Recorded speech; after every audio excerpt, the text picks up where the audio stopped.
implication जो है उसकी जो logical consequence है, does that not revive a legislative entry that perhaps consciously the interim constitution and the 73 constitution sometimes logical consequences flow differently for different people. I'm waiting for your answer. My answer is that it does not, in my view. My answer is that I am reading Article 142A as being the powers, that's where the powers stem from, the power to legislate, in relation to matters provided in the Federal Legislative List. The Federal Legislative List, entry 58, and if we can maybe read it perhaps. Mr. Zahid, Ibrahim, could I just to rephrase what you were saying, and if you want to look at it this way, maybe, perhaps, that you start off with 142A, jump on to 58, and now you bounce back to 191. Yes. But this time when you come back to 191, you look at it as an entry because 58 is telling you to look at it. And all you do this time when you read 191, you're looking at the legislative competence only. And you just say there is law mentioned which could do this, and that solves the mystery. That is what I've been trying, that is my submission. Are you going in for the part relating to within the legislative competence of Majlis Shura, yes, or relate to the Federation? Which part? The first part. Fine.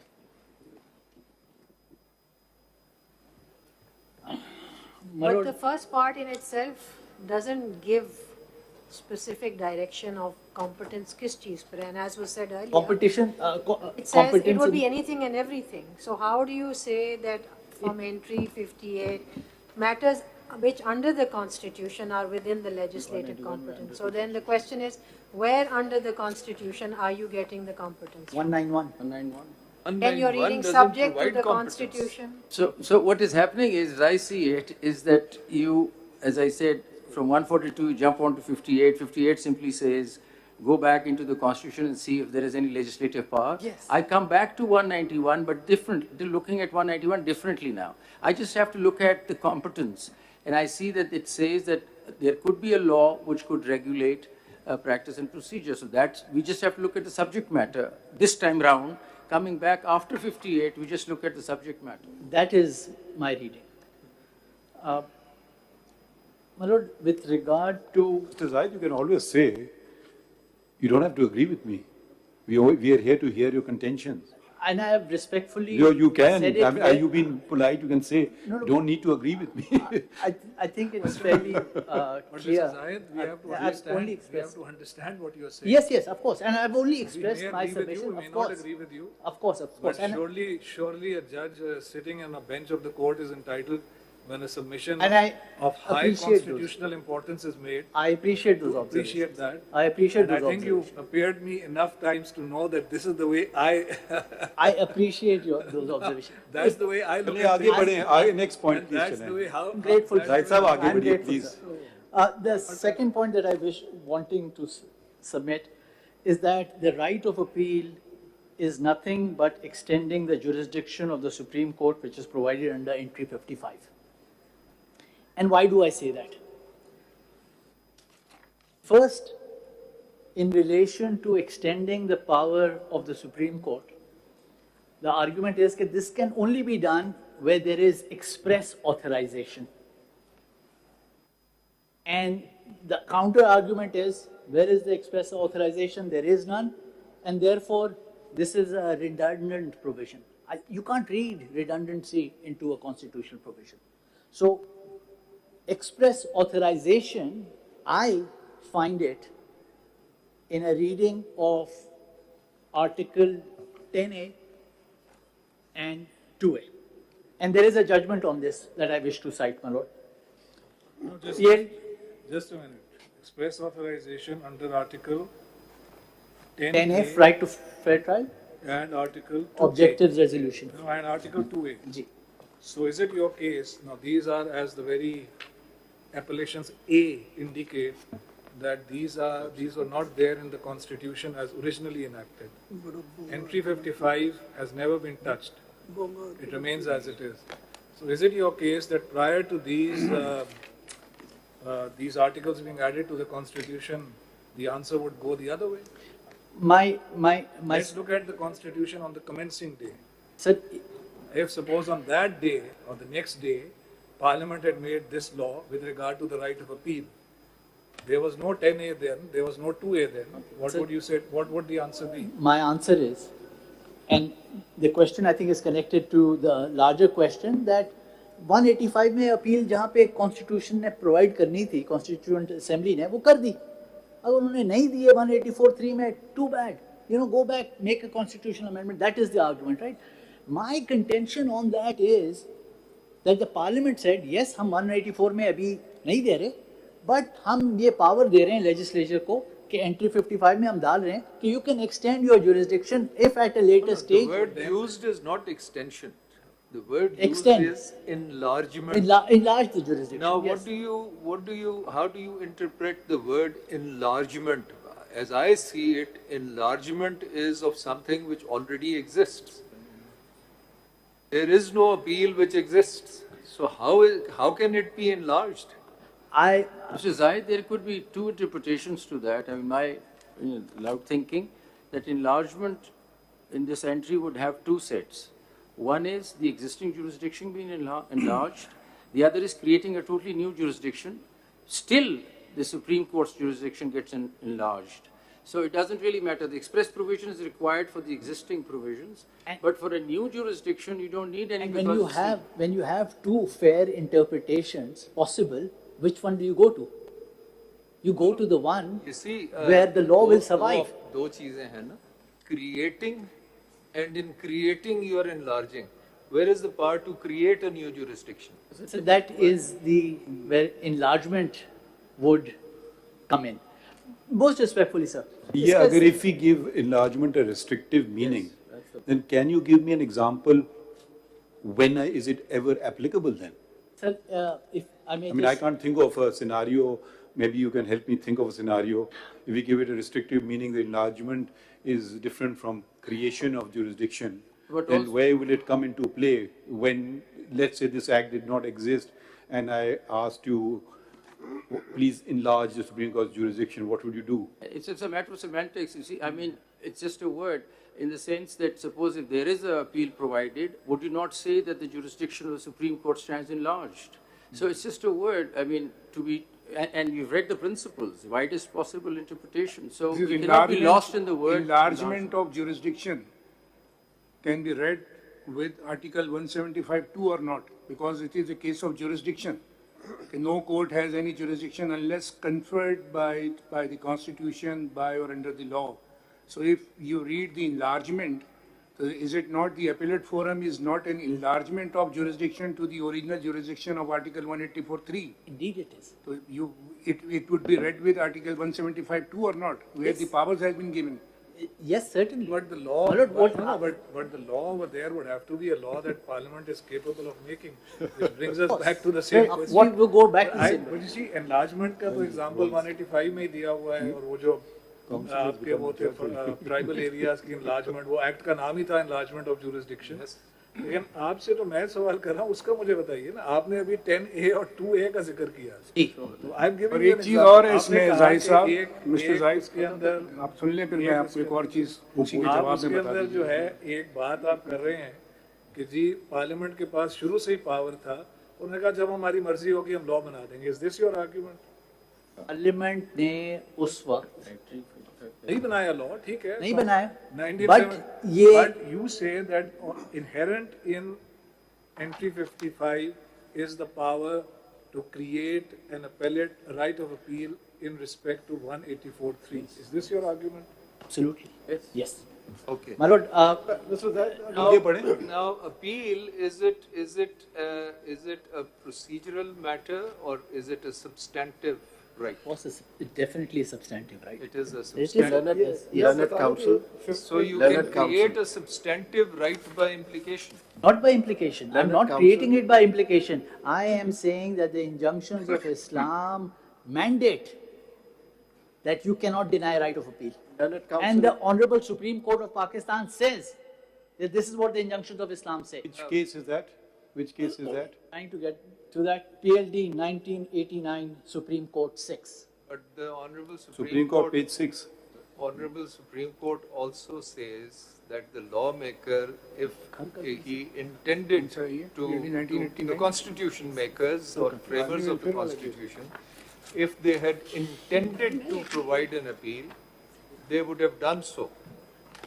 And if they by intention did not do so, and 185 comes after 184, then be it so. I mean, if they did not provide an appeal, and now the Constituent Assembly wants to provide an appeal, let it do so. But let it be by way of a constitutional amendment, My and lord, not by another way of looking at by stretching entry 55 out of shape. My lord, another way of looking at it, if we look at 184.3, वो तो इस्तेमाल ही नहीं हो रहा था. Right? Later on, it started, and that is the reason that the parliament. कब इस्तेमाल होना शुरू हो गया? किस आप बताइए ना जो इस्तेमाल नहीं हो रहा था? Make your point. I'm trying. तो चलिए आगे बढ़िए ना. Council. जरा आप चलते रहे ना, थोड़े आर्गुमेंट्स आपके हम नोट कर लें पहले. जाहिद साहब प्लीज आर्गुमेंट्स बताएं. If I may, Zahid Saab, as I've understood your argument, Welcome to the full court. entry 55 is very crucial. It gives competence to the parliament in two ways. One is enlarging the jurisdiction. The jurisdiction which already exists, it's enlargement of that. And secondly is to confer supplemental powers. That is in the context of the existing jurisdiction. So, any jurisdiction that exists that can be enlarged. It is not a creation of a new jurisdiction. And it is the existing jurisdiction which is being enlarged. It is unlike Article 185, where the original jurisdiction is of the high courts of other forums. It's only the appellate jurisdiction that has been created and vested in this court. Secondly, coming back to the question, why was there a need? If as interpreted by this court till 1988, if 184.3 had been exercised the powers the way that originally were intended by the framers of the constitution makers, there wouldn't have been a problem. The problem started after 2010, when everyone was speaking about it. The voices came from the lawyers, from everywhere, that the power was being abused, and we need to acknowledge that. So now, in that historical context, merely the jurisdiction has been enlarged. Indeed, sir. In fact, Well, the first case that happened under 184.3 was in 1976. but the और floodgates उसके बाद- opened later. उसके बाद 184.3 has been exercised, yes, progressively, but then the law developed. Yes, of course it did. So, if I may just come to page But not 12 that it of just this judgment. started, all of a sudden. I mean, it has been there all along in the Constitution. Indeed. And for the first time, the powers were exercised in 1976 and Floodgates opened later, sir. yes. Paragraph. Mr. Zahid, page- please, ये आगे Mr. बढ़े ना Zahid, थोड़ा. जब हम पढ़ते हैं article 175 की क्लॉज 2, तो उससे पता चलता है कि दो किस्म की जुरिस्डिक्शन हैं जी सर। जो कन्फर हो रही हैं. One is by the constitution and second is by the law. तो दो किस्म की जुरिस्डिक्शन हो गई, कॉन्स्टिट्यूशनल जुरिस्डिक्शन और अकॉर्डिंग लॉ की जुरिस्डिक्शन हो गई. अब इनलार्जमेंट अगर इन दोनों में से होनी है, अगर कॉन्स्टिट्यूशनल जुरिस्डिक्शन जो है जो 184 से लेकर 204 तक आती है जुरिस्डिक्शन, उसकी इनलार्जमेंट अगर होनी है, would it be through an act of parliament और bye amending the constitution?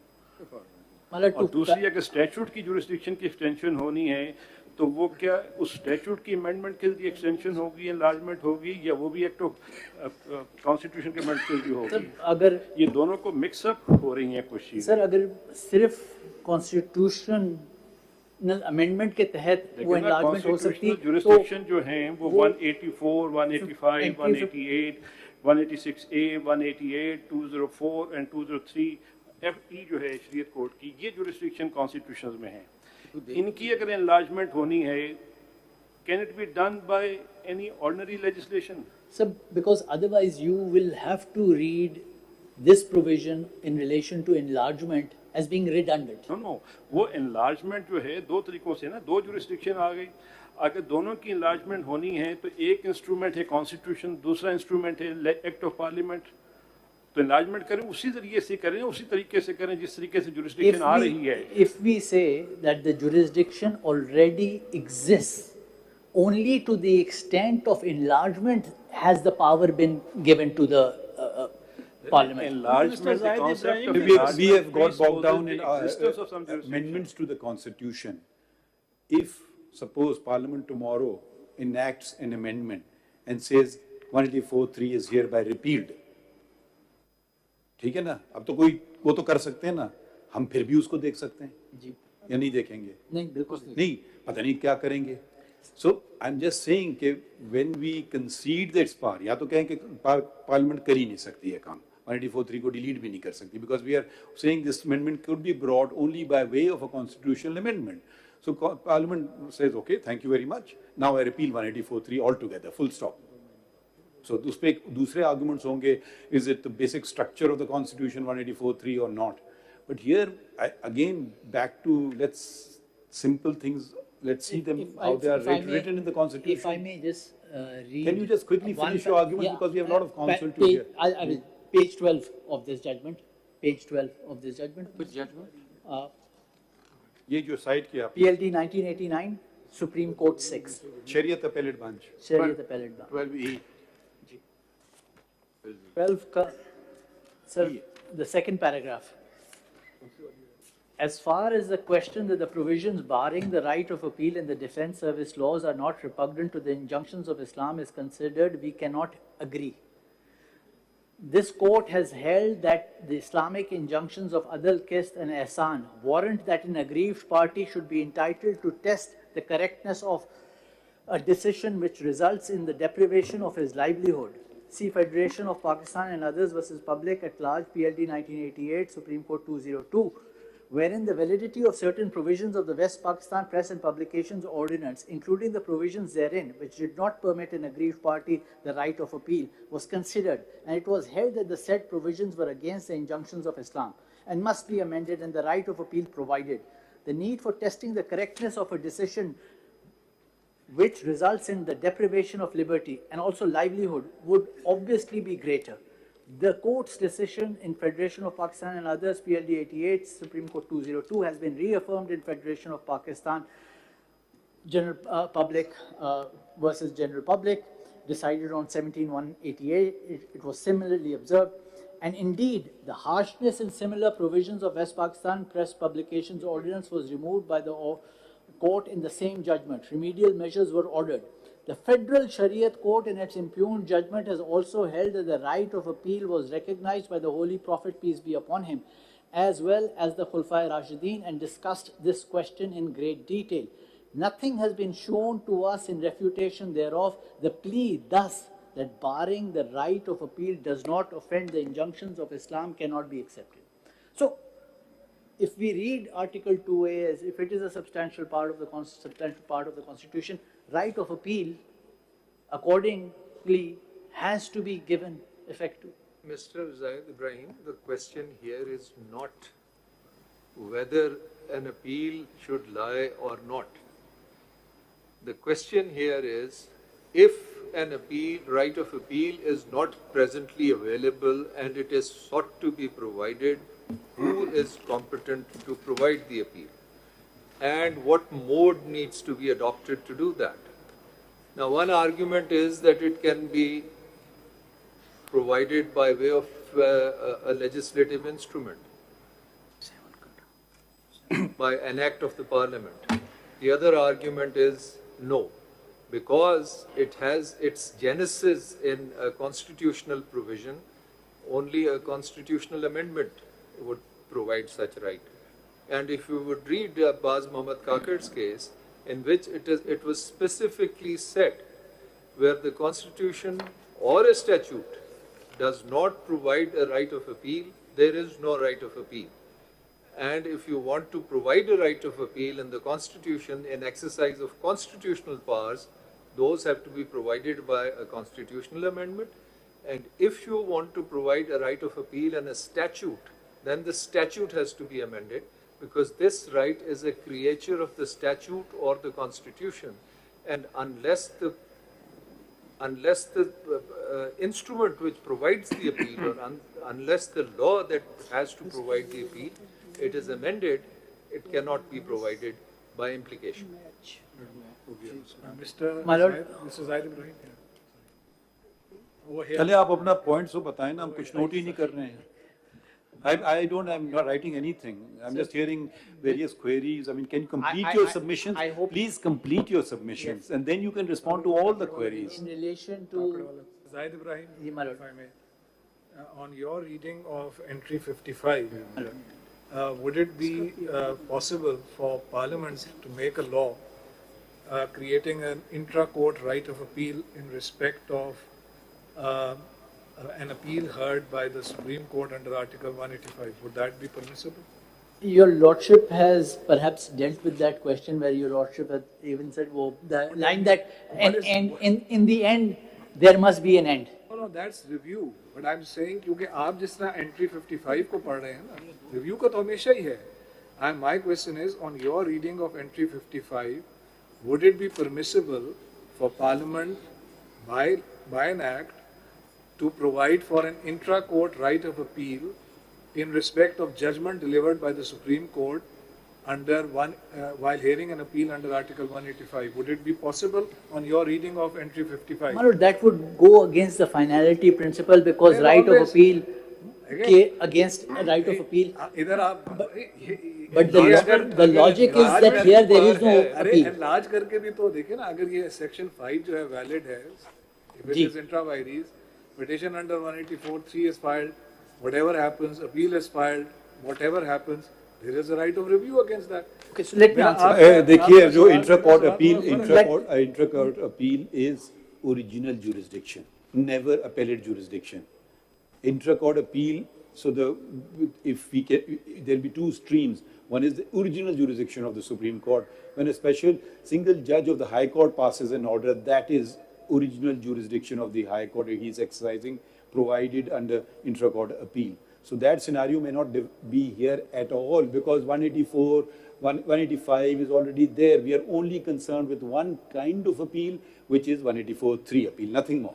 No, I think I understand your Lordship's question, and let me answer it. आप जिस तरह broadly entry number 55 को पढ़ रहे हैं, तो उसकी implications है ना. जी.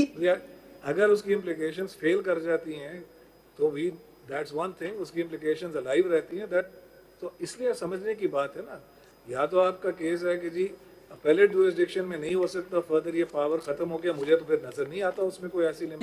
मैं ये नहीं कह रहा. मैं वाज़ेह तौर पे ये कह रहा हूँ कि जहाँ तक power of enlargement है, that exists not just in relation to 184(3), it exists.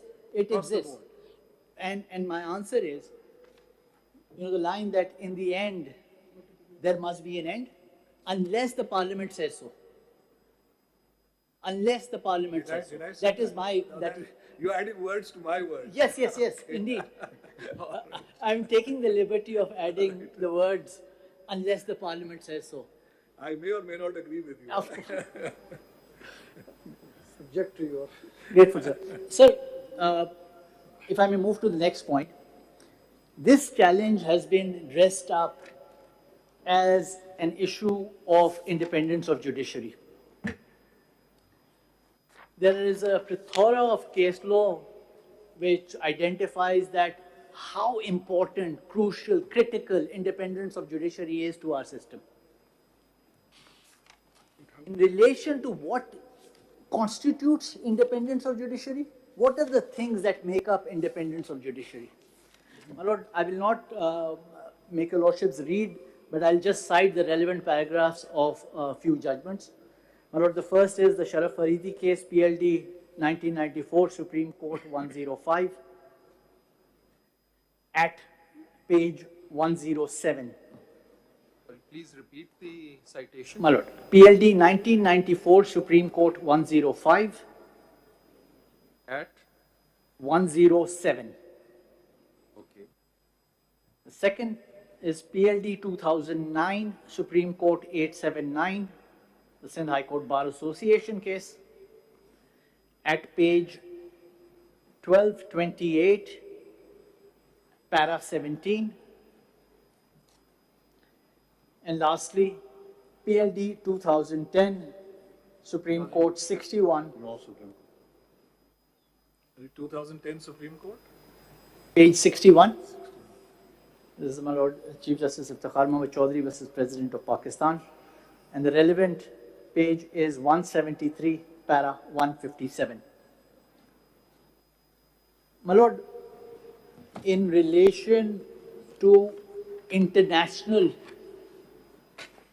treaties and covenants which also define what independence of judiciary is, I have taken the liberty in my concise statement in paragraph 10,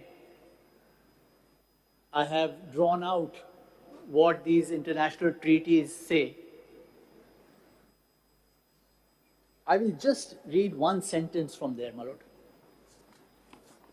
Independence of judiciary, according to the Council of Europe recommendations, says, the principle of independence of judiciary means independence of each individual judge should be able to act without any restriction, improper influence, pressure, threat, or interference, direct or indirect, from any authority, including authorities internal to the judiciary.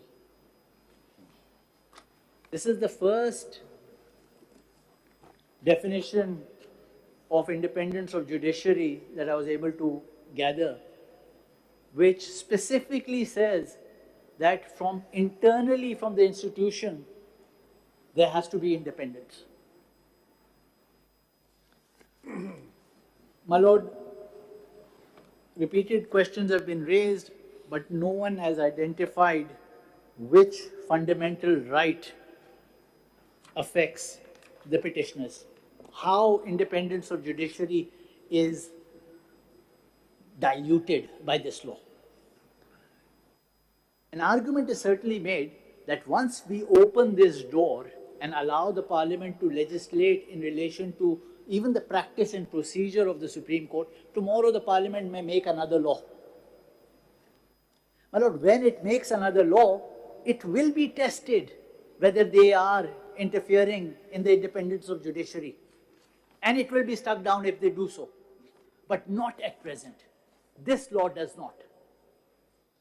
My lord, most humbly, under Article 184(3), Ibrahim, how do you say that? Where the Act obligates the Chief Justice or the two other judges to act in a certain manner, and as was rightly pointed out by one of the councils, they are micromanaging or trying to micromanage or trying to interfere in the independence of the judiciary insofar as the Parliament will now dictate how benches are to be formed or how what cases are to be fixed by the committee or by the Chief Justice, and what would be the number of judges sitting on the benches, and how would the roster be made, and what sort of cases which go before what sort of benches. I mean, if this is not interference in the independence of the judiciary and micromanagement of the judiciary, I don't know what else would be. my lord, I think this is premised. I think we should also realize that this was premised on undermining the office of the Chief Justice. Now, if the office of the Chief Justice, at least I do not read it as the same as the judiciary. I think judiciary means everyone. Chief Justice is a person. So yes, it is premised, but if I use the term independence of judiciary by saying Chief Justice, then we should use the word independence of the Chief Justice and not use the word judiciary. And then the argument goes back and forth, the same one, he's the head of the institution, so he represents the judiciary. I'm not very convinced with it. So I would say, yes, it definitely undermines the independence, or whatever better word you want to say. Use not the word independence, but some other word may be better, of the Chief Justice, but not as a judiciary as a whole. Two very brief responses. Your Lordship should give credit when this law was being debated in Parliament. The very point that your Lordship has said was also raised. And they said... in fact, incidentally, there are two orders of this court,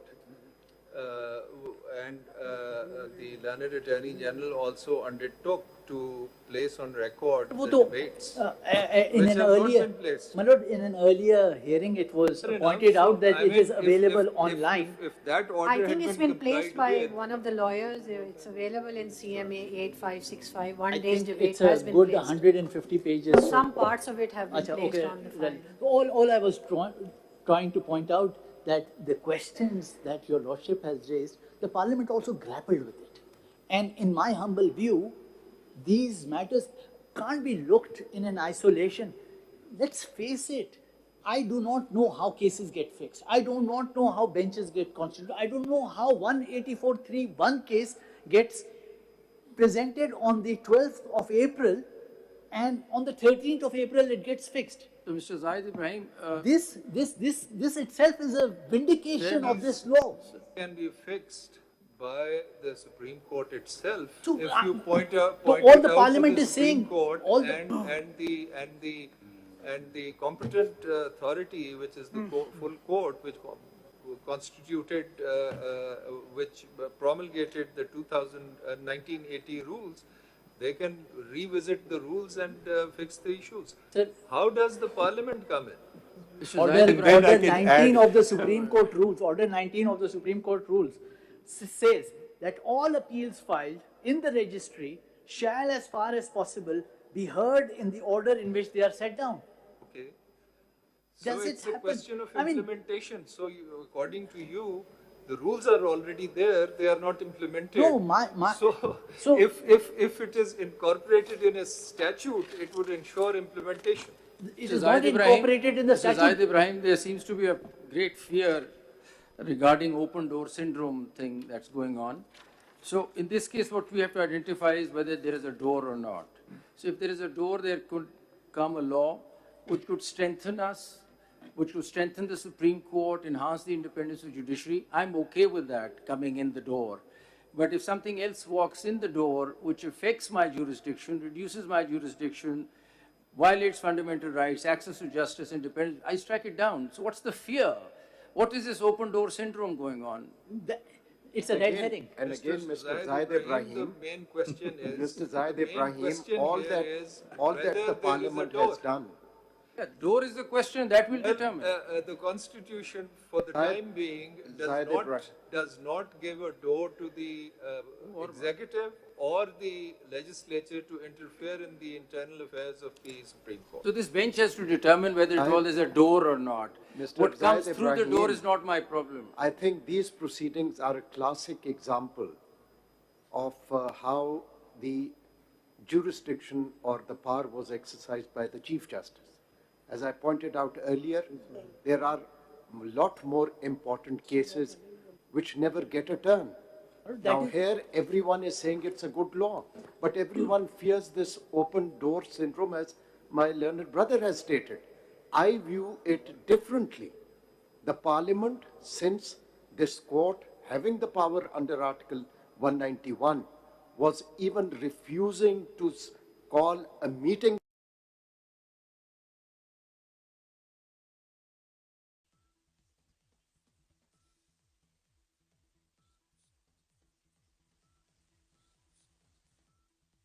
Refusing to do, and there were obvious abuses. And the unstructured discretion, my lord, we can close our eyes, but the public confidence in the judiciary has eroded. And we are all invested in this. I think, Mr. Ibrahim, if I may ask you a question, assuming that this law is, I'm looking at the practice and procedure bits of it now, assuming that this law is intra vires the Constitution, in light of this law, who is the master of the roster? Well, according to one judgment, No. I'm talking of the law. In light of this law, who is the master of the I'm roster? not sure where the term even master of roster comes from. Who decides which cases get fixed where, etc., etc.? The committee decides. The committee. No, you're wrong. Committee is the creature and creation of Parliament. At its broadest level, this law is a claim by Parliament that Parliament is the master of the roster. And I'm asking you a question. You don't have to, as already pointed out by the Honorable Chief Justice, you don't have to agree with the question. To me, this is the crucial aspect of this law. It is not whether the committee consists of 3 judges or 5 judges or Parliament says let the full court do it or let the Chief Justice do it. Those variations, as has been pointed out, you said it, maybe those laws will be made, maybe they won't be made, that's speculative. Whether it is speculative or not, I put that to one side. The point is, and this is the question I'm putting to you, Yes, ma'am. that in any of those scenarios, including the one that we have before us today, it is not the committee that is the master of the roster, because the committee is a creature of Parliament's will. Parliament has willed it into existence. Therefore, it is Parliament that is the master of the roster. Now, placed at that level, seems to me that this is directly in conflict, directly contrary to the principle of independence of judiciary. What would you say to that? Can the master I of the would roster, say- Mr. Ibrahim, can the master of the roster speak? I would add the word the purported master of the roster. When I became Chief Justice, and I had looked at it earlier also, the existing rules of the Supreme Court of 1980 stipulate simply that the Chief Justice will constitute benches. Now, practice had developed, maybe it's in accordance with the rules, I can't find it, that every week, list of cases prepared, a list would go to the Chief Justice, this case would go to that judge, and this case would go to that judge, and this case would go to that judge. I have discontinued that practice. This is not even the job of the Chief Justice. This is the job of the registrar. They can be given broad outlines, first in, first out being the general principle. Then there can be fast track cases, election matters, naturally election matter will become redundant after a certain period of time, bail matters, etc. But to see even the cause list of the day and where it goes, I think, and this is the master of the roster speaking, please give me this power so I can use it from the existing Supreme Court rules. Where do I have this power? I can't seem to find it. Can you help me with that? And Mr. Zaid Ibrahim, there are no masters anymore in the world, you see. If you look around... He always wants to undermine my authority. With respect to the lighter master. note. No, but, so I don't see that as a master. So Mr. Zaid Ibrahim, what I want to say is that if you look at internationally, it's about time we wake up to the world, you see. We have US, UK, Germany, Brazil, Nepal, Philippines, just to name a few. There's no such thing as master of the roster. It's a collegial system that works, and that's across the board. And it's about time that we also woke up to all this, you see. My lord, with due respect to the master here. Utmost respect, I say we need to wake up to what's outside this room. You see if I may add to that, and to answer under our system, and I don't mean to be disrespectful to anyone, masters come and masters go. Yes. This is not a lifetime appointment. But while they are there... No, just a minute. One Chief Justice may have one view of the matter, the other may have another view. And those who come, and I don't mean immediately, I'm not talking of potential Chief Justices sitting here, I'm talking even way into the future, they will do whatever they want to do. But that is not the important point. The ephemeral, fleeting, whether it's 1 year, 2 year, 3 year term of a Chief Justice, of a master, if you want to put it that way, in the more traditional sense, that is, in a sense, beside the point. The question is, within the framework of the Constitution, separation of powers, independence of judiciary, ultimately, who is the master of the roster? And can Parliament lay such a claim and not violate the Constitution? This is the ultimate question. But if I Yeah, could just may bring I- in another dimension to this, I don't know if you've looked at this new book called The Court on Trial, and they've done a data-based analysis of the Indian Supreme Court, where they say that invariably through data they've discovered that Chief Justice, if he has all the powers, he can manipulate cases. He can ensure a certain outcome. This is through data that they've presented. They've said that judges who have been dissenting, Subha Rao is one of the judges who dissented several times during his tenure as a judge, but as a Chief Justice, he never dissented because they would manage the bench. So this has been through data now established that if one person could get a bench constituted, get the judges on that bench, he could ensure the outcome. Don't you think that sort of directly hits at the core of independence of judiciary? Of course it does. And let me- again, Mr. Zaid Ibrahim. I've also read the book that I've also read the book that my learned colleague is talking about, and I look forward to having a very enjoyable discussion about it with him. But the thing is, if the principle, it's the principle that matters. Yeah. If one man can do it, maybe 3 persons can do it. Your Lordship Maybe is, 5 persons can do it. No, if you don't like following logic to wherever it goes, then the logical answer is everything should go to the full court. But that's practically not possible. Mr. Zaid The Ibrahim. point is, the principle of the thing still stands. My question to you still stands. I Yes. want to have Please the answer opportunity that. to answer it. Respond करें उसको. The answer is in two. First, I would urge your lordships to not read this law as an encroachment into the independence of the judiciary. By no stretch of imagination is this is.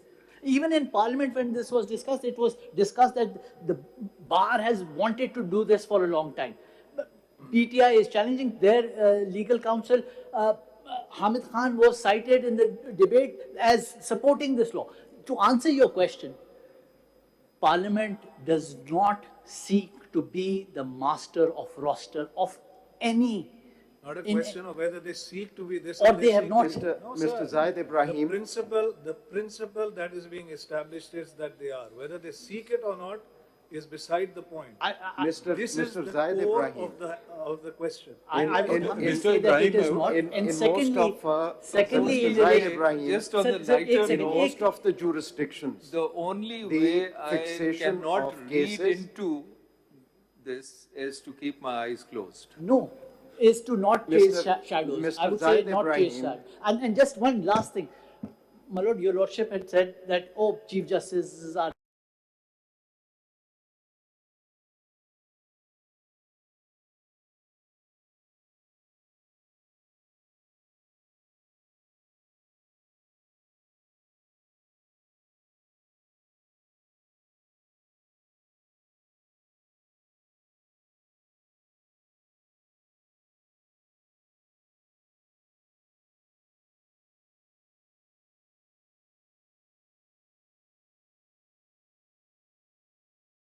And the laws of Pakistan are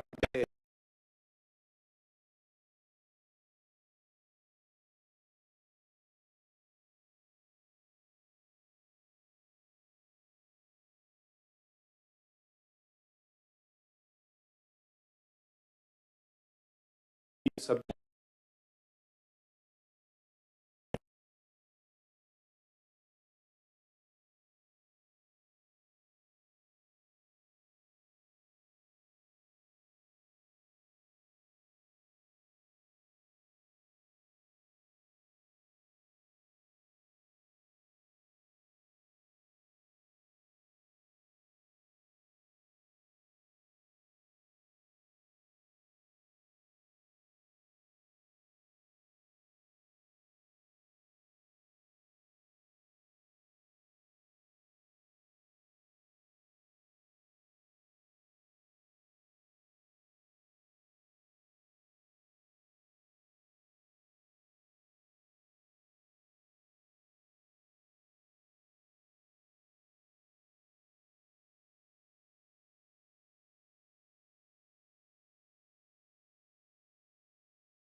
Constitution structurally, as does the 1973 Constitution. They revert the position back to Government of India Act. Constitution structurally, as does the 1973 Constitution. They revert the position back to Government of India Act 1935 in terms of the legislative competences, because I'm now focusing on your entry 58 argument. Now, if that argument is correct, it seems to me that that indirectly resurrects a legislative entry with regard to the, specifically with regard to the Supreme Court, which has been removed from the legislative lists, and it recreates indirectly something which the interim constitution and the 1973 constitution very firmly say, as I understand it, modeling themselves on, in this regard, on the 1935 Government of India Act, that indirectly brings in, resurrects the legislative entries that were there in 56, which to me creates this problem. Firstly, as my learned colleague some while ago said in a different context, but this is indirectly amending the Constitution. Secondly, it seems to me the very broad manner that you are talking about with relation to 58, I think that puts in doubt whether law as used in 191 is supposed to be an enabling power at all, because you are now creating a legislative competence, as you say in the widest, broadest possible terms, which does not exist in the Constitution. What would you say to that? My humble submission is that, and reading of Article 191 is that when it says that Supreme Court may and they shall be subject to the Constitution and law, I read it that on that issue, on that subject, there is a law or can be a. I'm sorry to interrupt you, but I'm trying to understand जिस तरह आप इसको 58 से link कर रहे हैं ना, the practice and procedure parts of this act, आप जिस तरह इससे लिंक कर रहे हैं, तो then necessarily the subject, the legislative power or competence of law in 191 has to be in the broadest possible terms. But that is only possible, it seems to me, if the 73 Constitution had retained what was to be found in 56 and 62, namely specific. आप जरा पढ़ें तो सही, दीजिए साहब को 56 Constitution दें साहब को और 62 Constitution दें, उसमें वो legislative entries जो Supreme Court की हैं वो पढ़ें तो सही ना. आप तो उस चीज को रिक्रिएट कर रहे हैं इनडायरेक्टली. आप काइंडली रीड दोस लेजिस्लेटिव एंट्रीज. आप पढ़िए वकील साहब, पहले पढ़िए तो सही ना. 56 का है 5th schedule. Is this your argument, Mr. Zaid Ibrahim? No. I'm trying to, I'll read 56 Constitution. 5th schedule. I think it's entry number 16.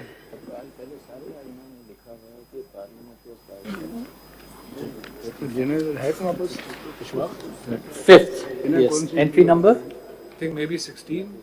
16. It's on the Federal Legislative List, 5th schedule. Entry मुझे याद 16 बोल रहे हैं 16.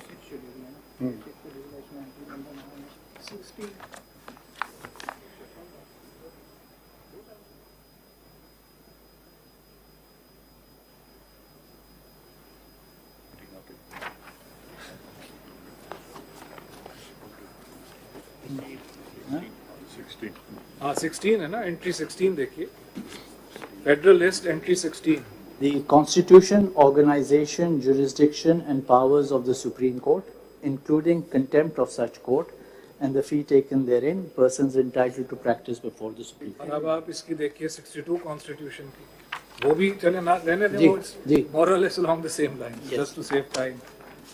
तो ये जरा kindly बताइए ना कि इसके अंदर जो आप जिस तरह रीड उसका implication जो है, उसकी जो logical consequence है, does that not revive a legislative entry that perhaps consciously the interim constitution and the 73 constitution? Sometimes, logical consequences flow differently for different people.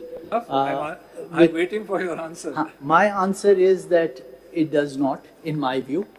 My answer is that I am reading Article 142A as being the powers, that's where the powers stem from, the power to legislate in relation to matters provided in the Federal Legislative List. The Federal Legislative List, entry 58, and if we can maybe read it perhaps. Mr. Zahid, Ibrahim, could I just to rephrase what you were saying, and if you want to look at it this way, maybe, perhaps, that you start off with 142A, jump on to 58, and now you bounce back to 191. Yes. But this time when you come back to 191, you look at it as an entry because 58 is telling you to look at it. And all you do this time when you read 191, you're looking at the legislative competence only. And you just say there is law mentioned which could do this, and that solves the mystery. That is what I've been trying, that is my submission. Are you going in for the part relating to within the legislative competence of Majlis Shura, yes, or relate to the Federation? Which part? The first part. Fine.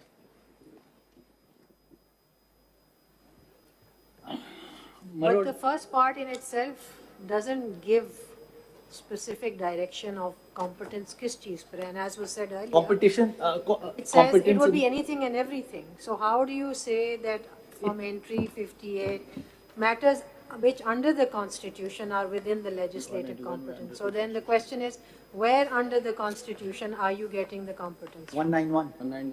And you're reading subject to the Constitution? So what is happening is, as I see it, is that you, as I said, from 142 you jump on to 58. 58 simply says, go back into the Constitution and see if there is any legislative power. Yes. I come back to 191, but looking at 191 differently now. I just have to look at the competence. And I see that it says that there could be a law which could regulate practice and procedure. So we just have to look at the subject matter. This time round, coming back after 58, we just look at the subject matter. That is my reading. My Lord, with regard to... Mr. Zahid, you can always say, you don't have to agree with me. We are here to hear your contentions. And I have respectfully you can. said it. Are you being polite? You can say, don't need to agree with me. I think it's fairly But clear. Mr. Zahid, we have to understand what you are saying. Yes, of course. And I've only expressed my submission. We may not agree with you. Of course. But surely a judge sitting on a bench of the court is entitled, when a submission of high constitutional importance is made. I appreciate those observations. Appreciate that. I appreciate those observations. I think you've appeared me enough times to know that this is the way I appreciate those observations. That's the way I look at it. Next point, please. That's the way how... I'm grateful. I'm grateful, please. The second point that I wanting to submit is that the right of appeal is nothing but extending the jurisdiction of the Supreme Court, which is provided under entry 55. And why do I say that? First, in relation to extending the power of the Supreme Court, the argument is that this can only be done where there is express authorization. And the counter argument is, where is the express authorization? There is none. And therefore, this is a redundant provision. You can't read redundancy into a constitutional provision.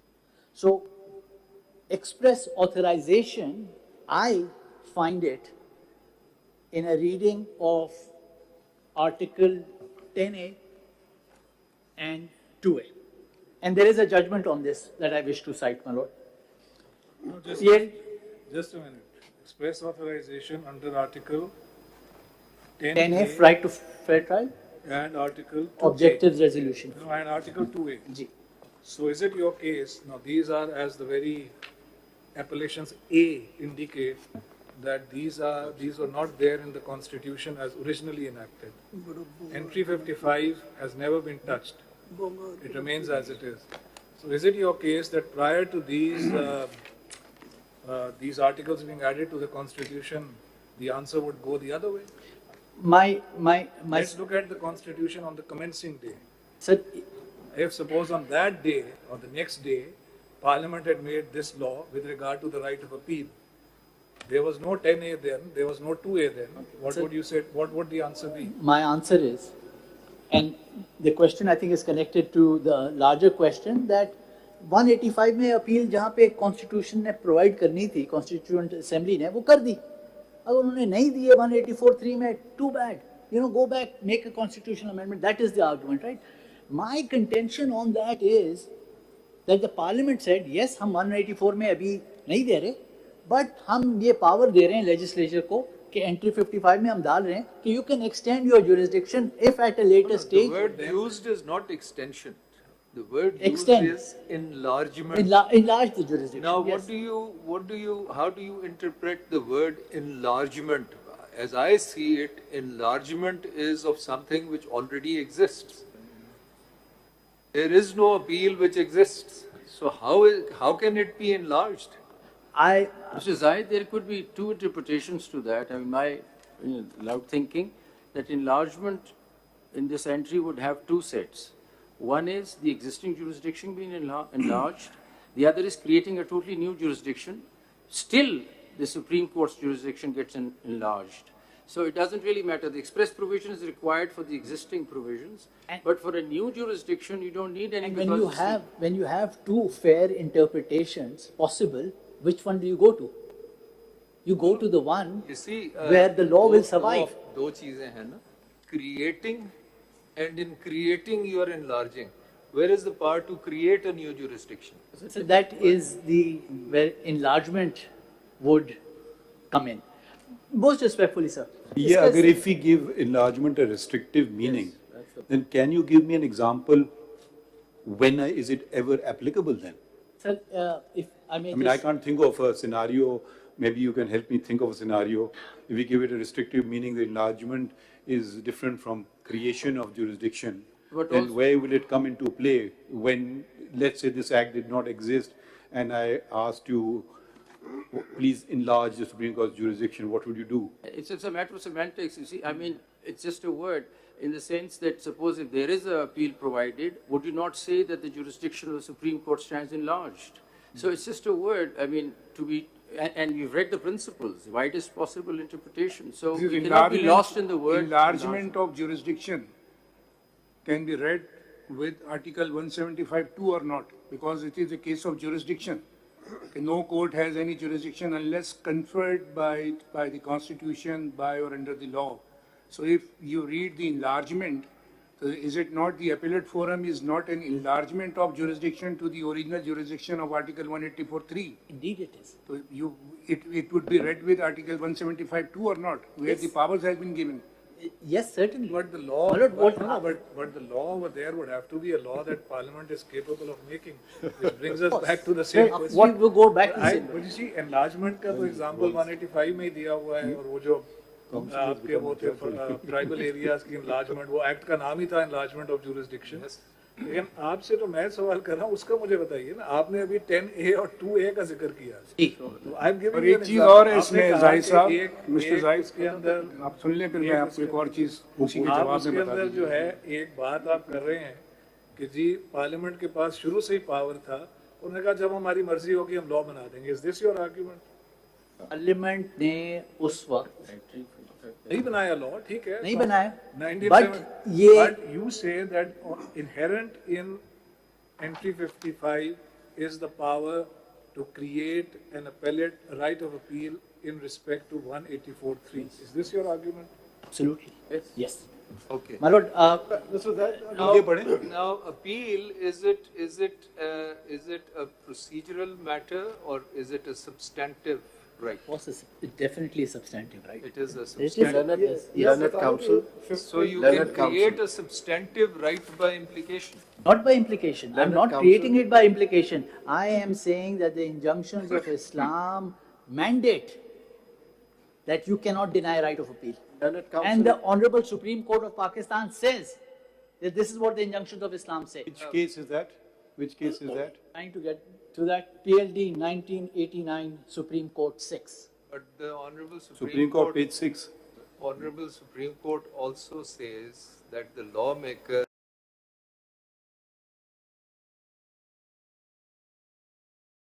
you would kindly address these questions. I mean, most of your case would be My Lord, encompassed in that. I'm grateful to your Lordships. What the main challenge by the petitioners has been on two grounds. One, that the legislation infringes the independence of judiciary. That is one completely separate issue. And the second is that it is beyond the legislative competence of Parliament. Now, in the legislative competence issue, obviously, whether the law is an excellent law or a terrible law is irrelevant. I will gratefully adopt your Lordship's formulation on that. But as far as the challenge on the basis of independence of judiciary is concerned, the merits and substance of the law and its background is very relevant. That is why I'm briefly, I'll come to the legislative competence too. Sir, if your Lordships will see that I'm not going to go through the resolutions or anything, but they're at page 171 to 185 of that booklet. But, and if your Lordship... one thing, I've seen judgments of this court which have cited news reports for relying on various things, and consequences have flowed from those news reports.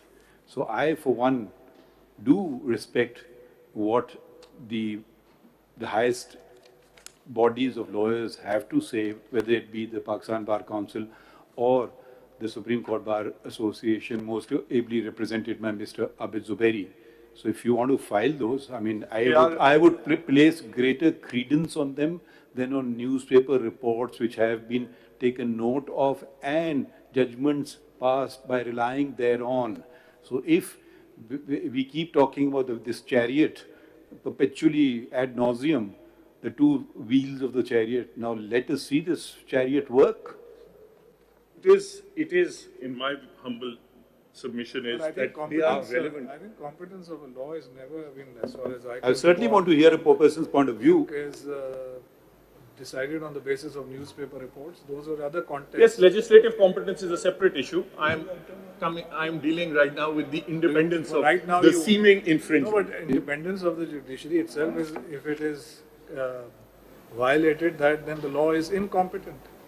Competence is not just legislative competence. Competence is also competence vis-a-vis other provisions of the Constitution. My Lord, and what the people perceive independence to be, and more so than the people, those dealing with the law, which is the legal community. So I definitely want to see the perception of independence. I mean, it may be very independent, but people may think it otherwise, and vice versa.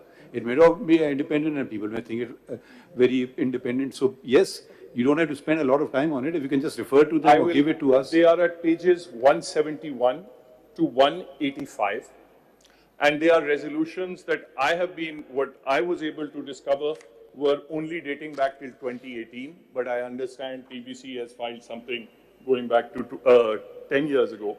But there is just one aspect of those resolutions that I would ask your Lordships to consider. And that goes to some of the questions that have been raised. If your Lordship sees that initially in all those resolutions, the request was for this court to amend the Supreme Court rules to regulate the suo motu power and to regulate the master of roster power. That was the demand for the major period. Eventually, there has been a change in the tone and direction in the last 2 or 3 years, which has then now, in the more recent resolutions, asked for Parliament itself to directly act under 175 and 191. And presumably, the change in direction was because there was no effective response from this court on its administrative side. I'll move on, sir. Now, Justice Hilali had asked two pertinent questions, and Mr. Zahid Ibrahim had also pointed out the need to look outside. And those two questions was, one, if the CJ's power to form benches and assign cases was taken away, what would be left of the CJ's office? And secondly, how the formation of benches and fixation of cases is dealt with in other countries. Now, the answer to that first question is that there are certain specific powers and rights of the Chief Justice that are enshrined in the Constitution itself. There are about 9 that I can think of. I'm not going to go through them all, but they are there in my concise statement. Apart from the ceremonial powers, there are 9 concrete powers. The power to make benches and assign cases is not a constitutional power at all. It is not mentioned anywhere in the Constitution. In 1935, in the Government of India Act, it was indeed a constitutional power of the Chief Justice. In the 1956 power, there was a direct provision in the 1935 Act. In 1956, that power was moved to the 3rd schedule of the 56th Constitution and made subject to rules, and then by virtue of Article 177 made subject to Act of Parliament. This was After 1962? 1956. 56. 3rd schedule में थी power that the Chief Justice may subject to rules, form benches, etc. And that was in turn subject to Article 177. What about the power under the Government of India Act 1935, which was the first constitution of Pakistan from 1947 through to 1956? What was how was the power there framed? In the 1935? I'll just read the exact. What is the section? Ji, sir. Read section 214. It is 2143. Subject to the provisions of any rules of court, the Chief Justice of India shall determine what judges are to constitute any division of the court Now kindly read subsection. and what judges are to sit for any purpose. Power of the roster. Ji, sir? The power of the roster. Yes, it was there. Now actually, the power of the roster goes much further back in time. Have you seen the Indian High Courts Act of 1861? No, sir. I have not. Let me tell you where this power comes from and how it ends up in the judicial case law. You see, after the British took direct rule of India in 1858, one of the first laws that was made in 1861 was in relation to the power to issue letters patent to create high courts. Madras, Calcutta, Yes. Bombay and all that. So this is something that goes back to the very beginning of British rule in India. Now this provision, this Act of 1861, also had something to say in relation to that. Let me read out to you section 14 of this Act, 1861. Because at that time there were only high courts, right? Federal court comes in 1935.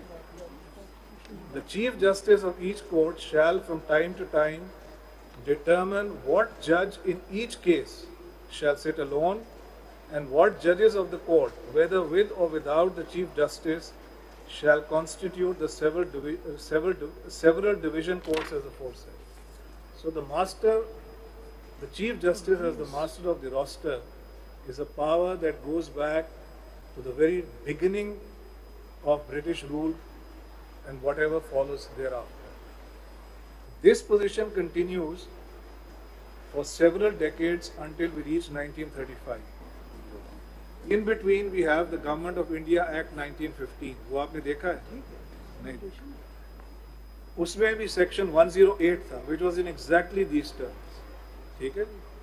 अब आपका आ गया 1935 का Government of India Act, where you just read out for us subsection 3, right? Subject to rules made. But the rule making power under subsection 1, legislature had no interference with that. Yes, sir.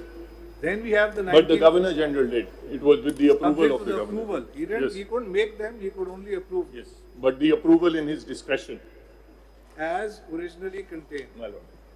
Now we come to the 56 Constitution. उसके provisions आपने हमें बताए हैं.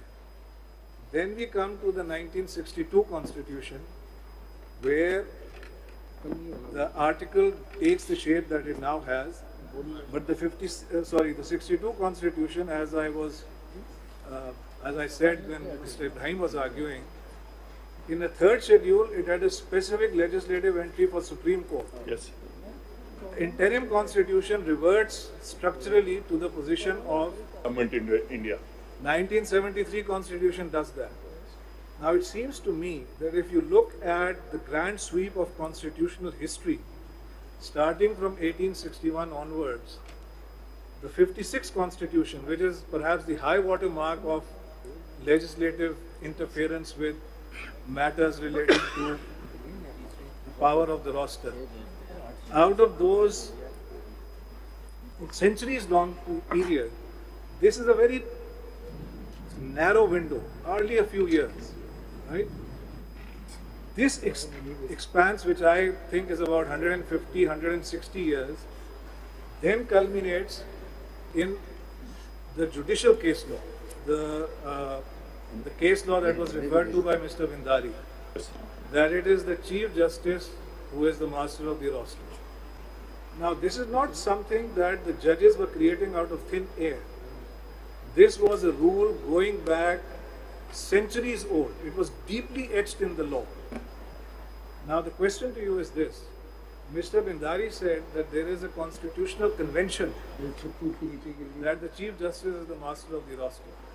If you look at the expanse of constitutional history, if you look at it in historical perspective, it is at least arguable that there is this convention, or at least a constitutional rule of ancient standing, right?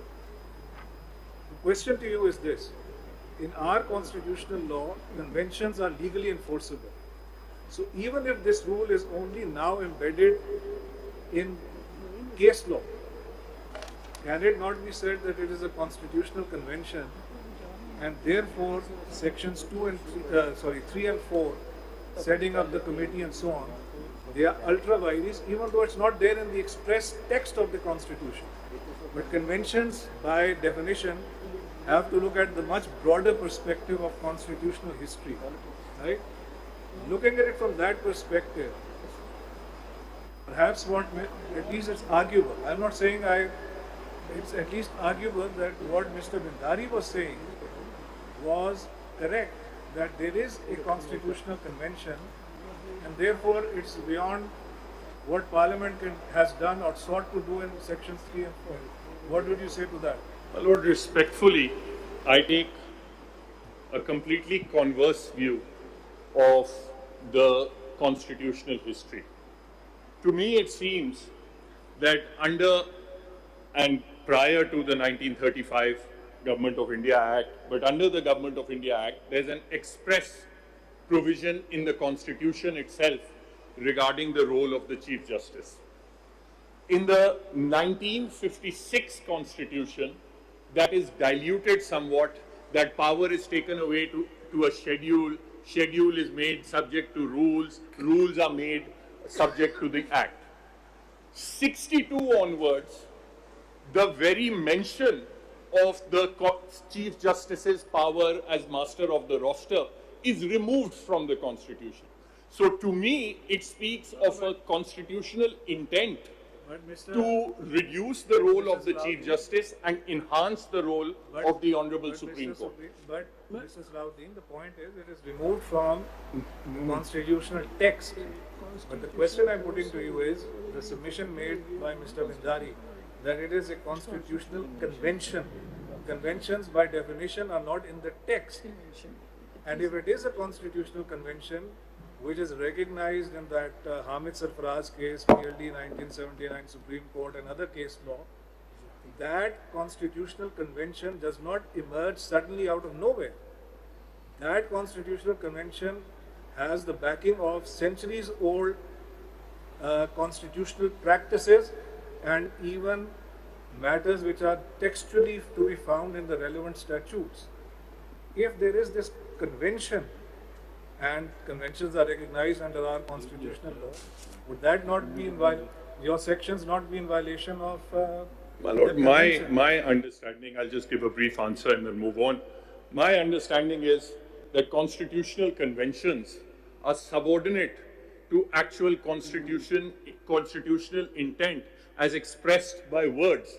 Now, if the legislators remove a particular constitutional power, one cannot just disregard that removal. That removal must have a purpose. And my submission is that the purpose of the omission of the Master of Rolls power from the Constitution is to empower the court in favor of the Chief Justice. I'll move on, sir.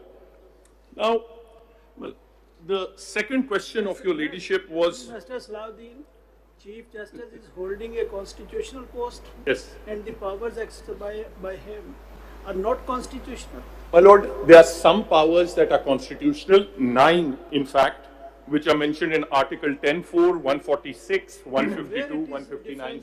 Where it is differentiated that he cannot exercise the constitutional authority. My Lord, because the power as master of roster comes to him by virtue of the Supreme Court rules. It does not say in the Constitution. In present circumstances, those powers are exercised in pursuance of Article 191 of the Constitution? No, sir. Yes, indirectly, yes, from 191 and then the Supreme Court rules and then. Those are framed under Article 191. चलिए आप ये जो present scheme of Constitution है ना, you just explain the legislative competence on the present Constitution. जी. क्या आपका इसके अंदर? Sir, I'll just come to sir. एक मैं quickly complete कर दूं, sir. Because there was a question about what is happening elsewhere, and I think that will inform the reading of our Constitution as well. Sir, एक India का मिसाल दिया था भंडारी साहब ने शांति भूषण की जजमेंट साइट की थी, where the Indian Supreme Court has held that the Chief Justice has absolute prerogative as master of the roster. But the background of that judgment, and I think this is perhaps the article that your Lordship had referred to, that is at page 10 of the booklet. And the background is very instructive, sir. What happened was that in January 2018, 4 senior-most judges of the Supreme Court of India held a press conference against their own Chief Justice. And they said that cases having far-reaching consequences for the nation and the institutions have been assigned by the Chief Justice of this court selectively to benches of his own preference. Now, just a month before this press conference, there was a case which is reported at 2018 1 SCC 196. It's page 124 of the booklet, in which the powers of the Chief Justice, the case fixation powers of the Chief Justice were challenged. The Honorable Chief Justice of India formed a bench, presided over it, and dismissed that petition. Then after the press conference in April 2018, Chief Justice Deepak Mishra again headed a 3-member bench, which heard Ashok Pandey's case against the Master of Rolls powers and seeking an amendment to the Supreme Court rules, and he dismissed the same. That is at page 128 of the booklet. And only thereafter, in July 2018, Shanti Bhushan's case was decided following the earlier 2 precedents. Now, interestingly, in India, one of the Chief Justices who held the press conference, one of the judges who held the press conference against the Chief Justice, Justice Raman Gogoi, he himself became Chief Justice. I was wondering when you would come to that. That's the most interesting part. And when he became... Mr. Salahuddin Ahmad, we became independent in 1947. We can learn from other countries by all means. But whilst we refer to Indian judgments quite generally in all our judgments, I've never seen it reciprocated in India. Have you ever come across an Indian Supreme Court judgment or any High Court judgment which has ever referred to a judgment of Pakistan But I think there are some very early ones, but not of late at least. I'm just saying this perpetual fascination with what happens across the border. Why can't we just stick to our constitution, their constitution? We've seen what they've done with their constitution. I don't know how they're going to decide Article 370. Let's see the independence of the judiciary there. Let's not put that as the benchmark for the best what happens in the world. Let's stick to our own thing. They are welcome to theirs. Let us be guided by our own lights. I mean, we're not looking to Islam. I mean, you know, that is brushed under the carpet. We're looking to India, we're looking to the US, and when anything Islamic comes up, the constitution starts with the word. Islam mandates the right of appeal. Even the Almighty does not condemn without having heard. And why we are not going by our traditions at all. I mean, just everything Indian, everything. Then they don't even reciprocate. I mean, fine, they don't need to. That's up to them. But why are we so beholden always? I'm saying the opposite, sir, in fact. I'm saying that one should also learn from the mistakes of our neighboring jurisdictions, not just from their judgments. And that is why I was pointing out, sir, that Justice Raman Gogoi, when he became Chief Justice, the bar went to him and said that now reform the powers of the Chief Justice. He refused, and then there was a sexual harassment petition against him, and he fixed it before himself and dismissed that.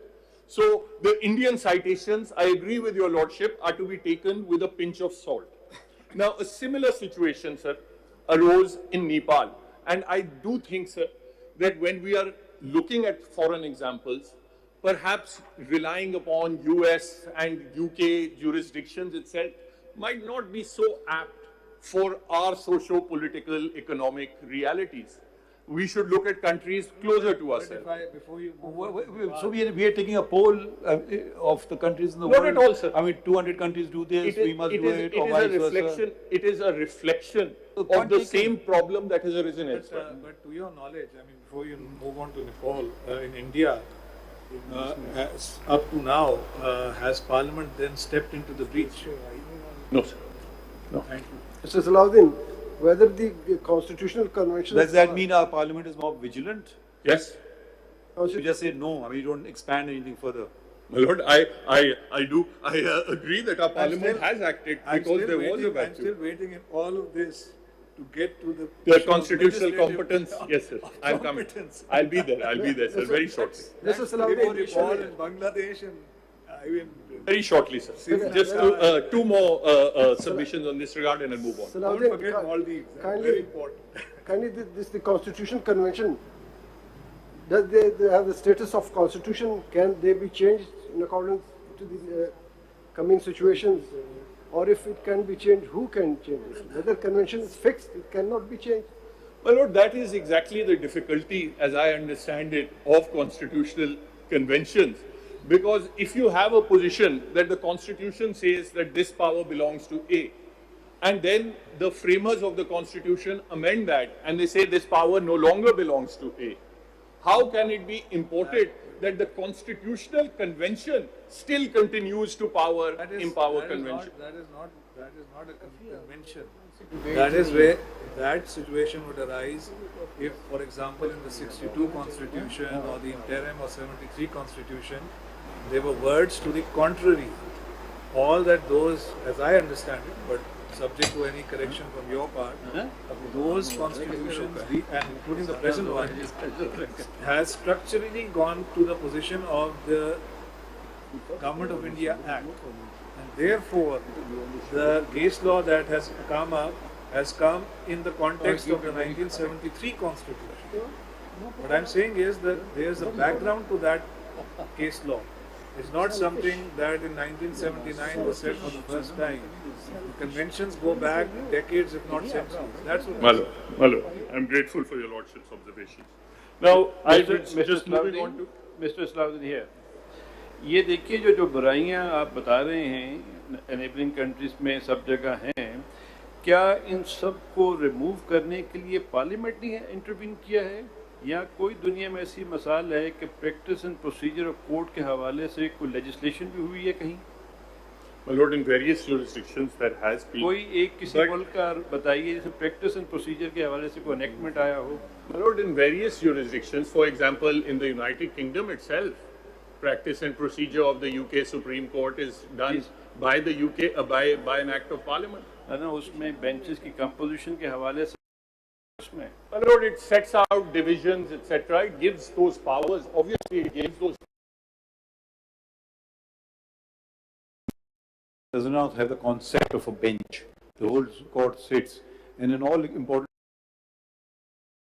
situation, the court sitting as a whole. There's 9 in America, and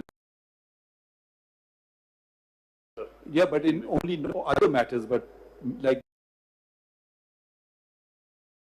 full court sitting. Yes, in both Brexits there were full courts. So we are really concerned with those kind of 184(3) cases, which have a larger impact, not in some sort of a.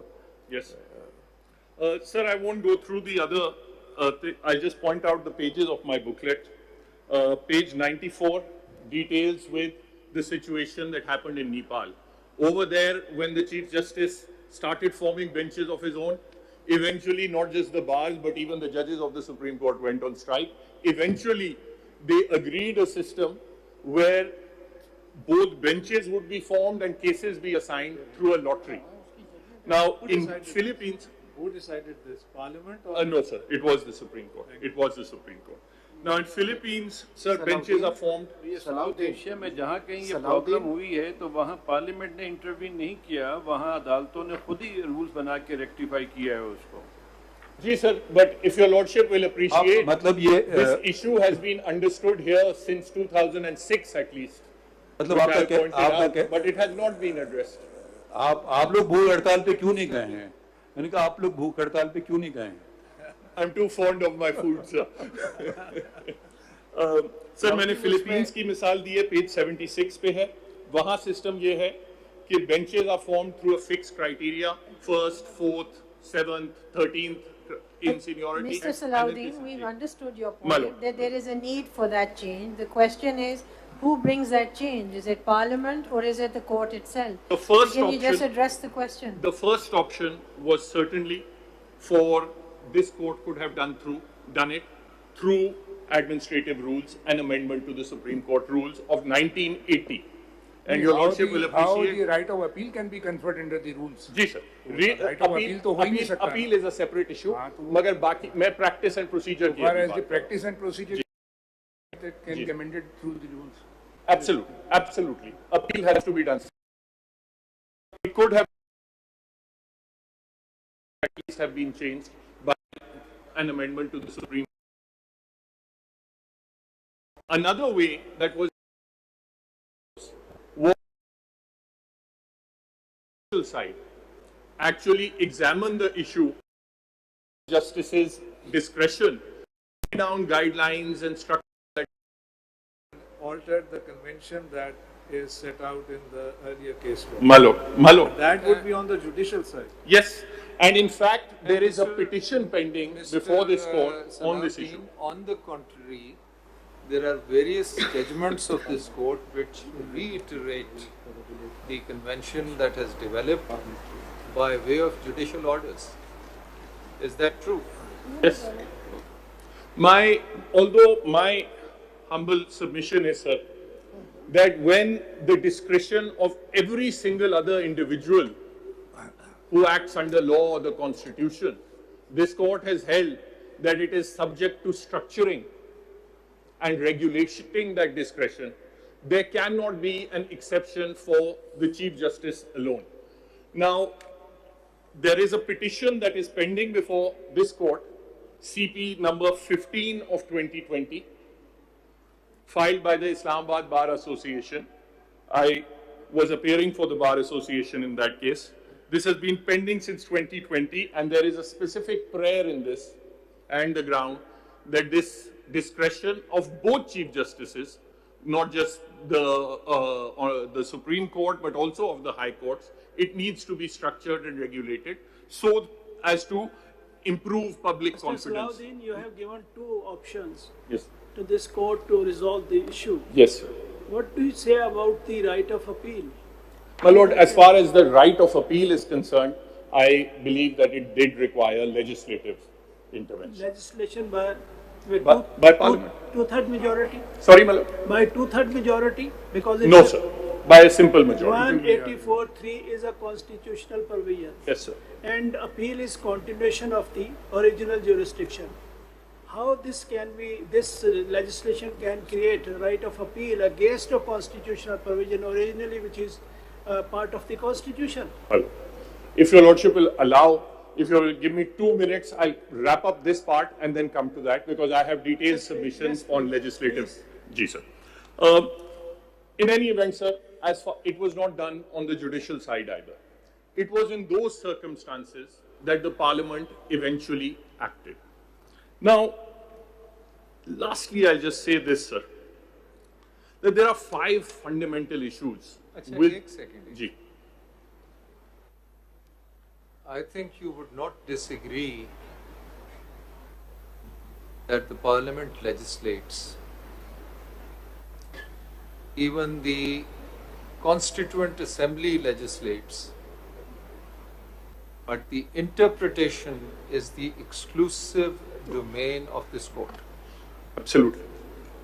Absolutely. The Constitution says that, the court says that, and the judgments say that, and it's a settled principle all over the world. Yes, sir. No cabinet. So can the Constitution, can the legislature turn around and say, well, the interpretation of a constitutional provision that the Supreme Court has done is incorrect, and that by ordinary legislation we are going to correct it? Can it? No, it cannot.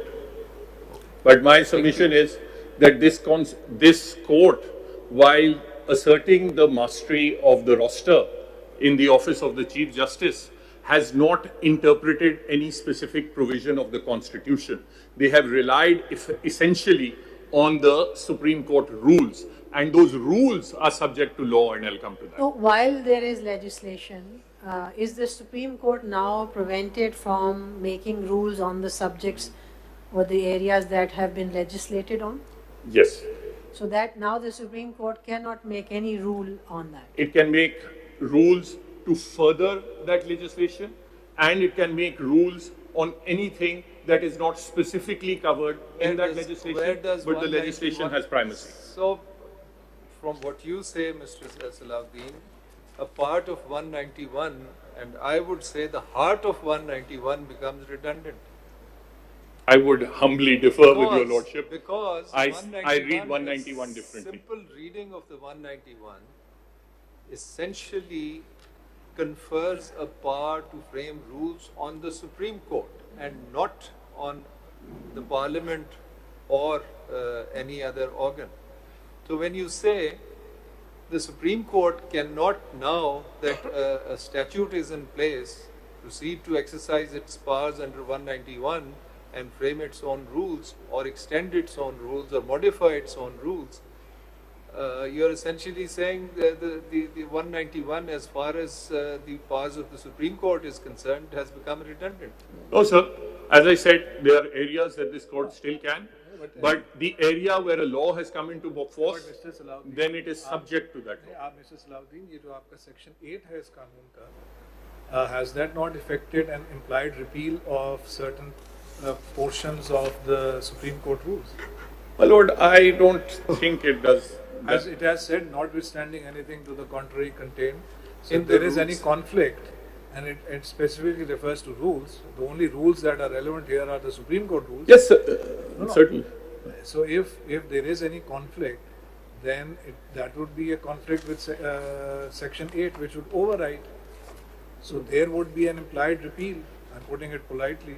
So there could then be an express repeal. Tomorrow an act of Parliament could be made saying Section Falana, the Supreme Court rules 1980 are hereby repealed. Would that be within legislative competence? Lord, in my opinion, it is within legislative competence, but if the effect and the substance of that law is to impair in any manner the access to justice, then it's a different issue. But legislatively, they can. They can do that. They can.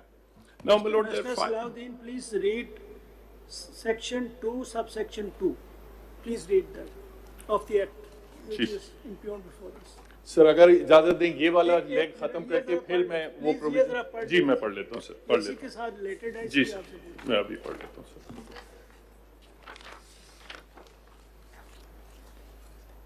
Section 2, subsection 2, soon after commencement of this act, the committee constituted under subsection 1 shall hold its first meeting to determine its procedure. बस यहाँ पे जी sir if suppose this enactment succeed, the again procedure has to be constituted by the committee. Yes. So the same procedure, which is the brainchild of 191, again has to be exercised by the committee. So the definition of Supreme Court that Chief Justice and judges would not compromise. My lord, as far as I understand the you word... see, in the spirit of 191, the whole the court is supposed to make the rules. But here only there are 3 persons to make rules. What do you say about this? Ji sir, as I read section 2.2, when they talk about procedure, they are not talking about the procedure of the court. They are talking about the procedure of the committee, how it will hold meetings, Yes, how course, it will do that. course. So that power is not about the procedure of the court mentioned in 191. That is an internal arrangement of that committee to decide how often we will meet, whether it's every week or once a month or what, so on and so forth. So But how that do does you- not impact How the do you 191. determine that this is an internal matter for the Supreme Court to decide, as opposed to this is a matter which can be legislated on? As per your argument, once it is legislated upon, they have competence, they can legislate. The Supreme Court then cannot make any rule contrary to that.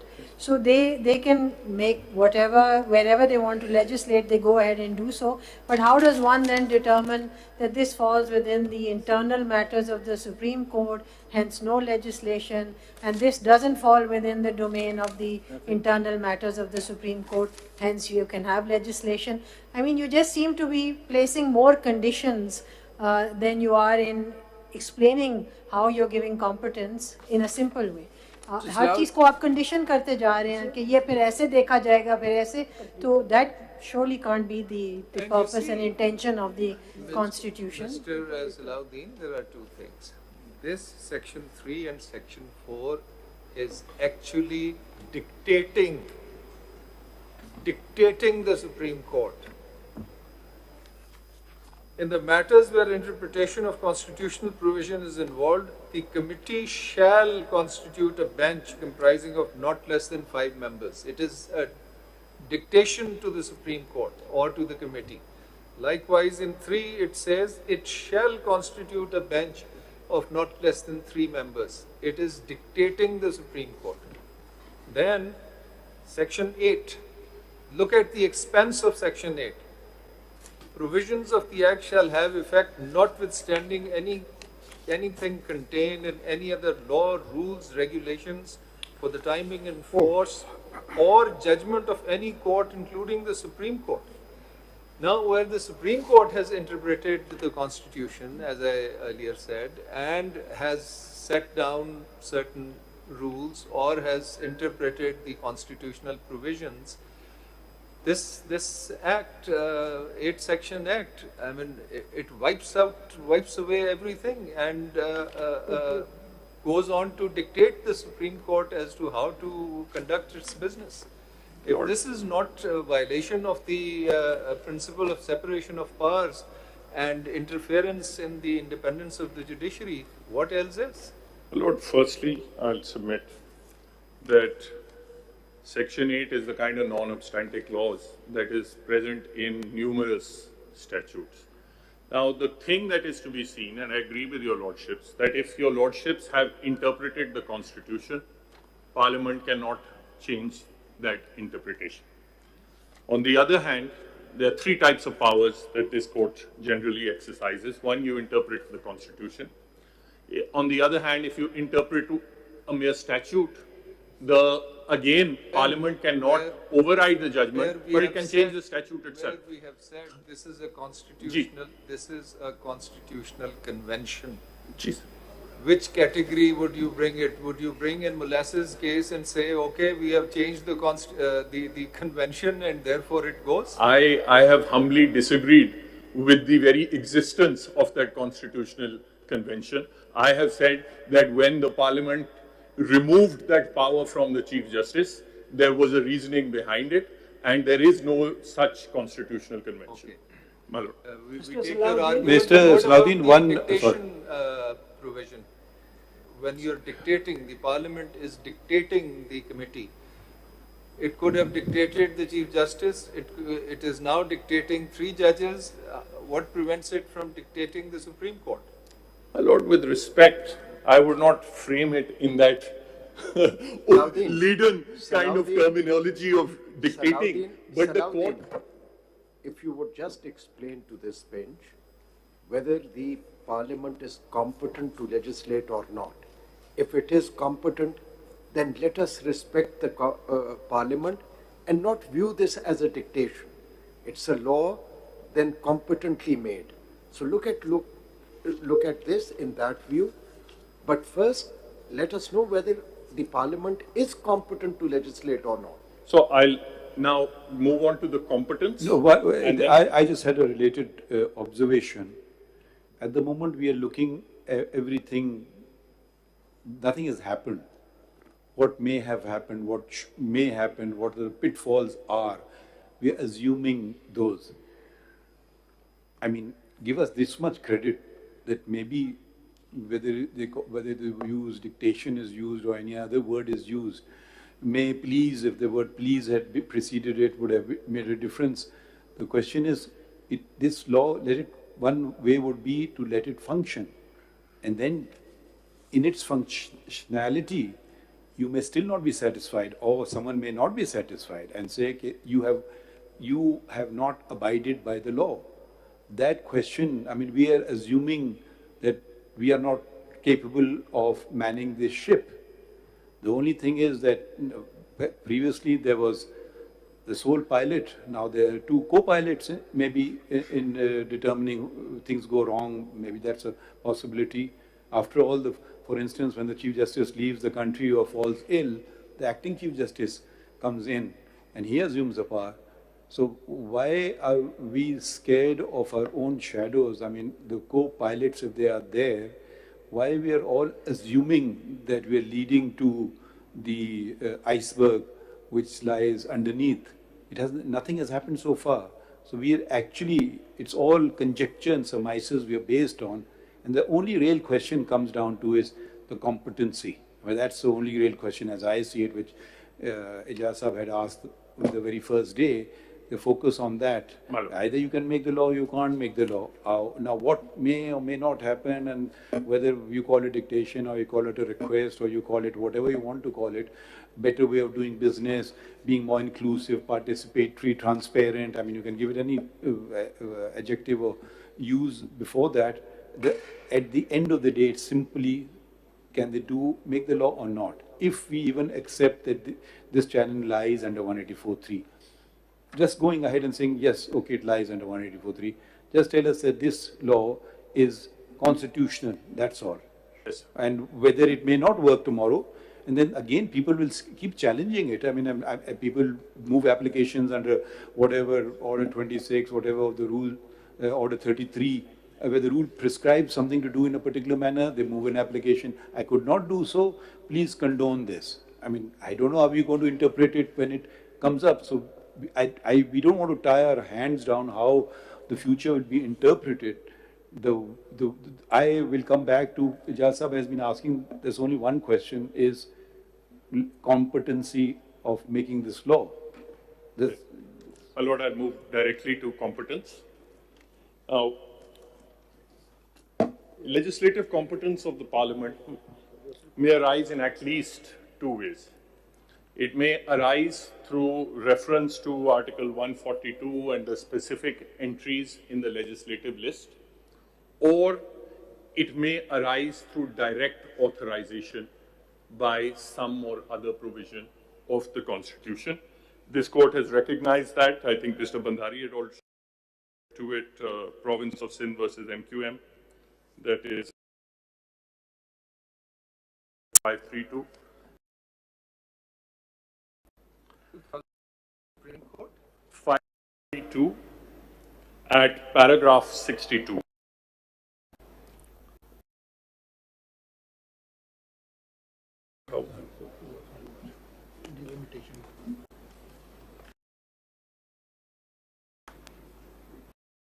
Five three two. Yes, sir. 2014 Supreme Court. नाम क्या है case का? Province of Sindh versus MQM. ये डिलीमिटेशन वाला case है 531 है. जी sir. डिलीमिटेशन जी sir, बिल्कुल. इसका रेलेवेंट पैराग्राफ 62 है sir.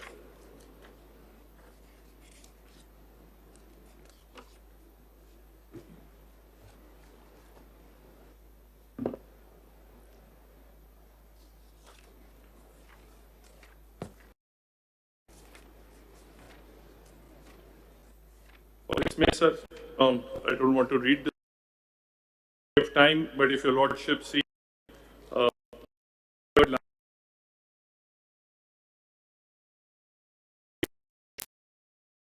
competent, it is not necessary to look into the legislative list.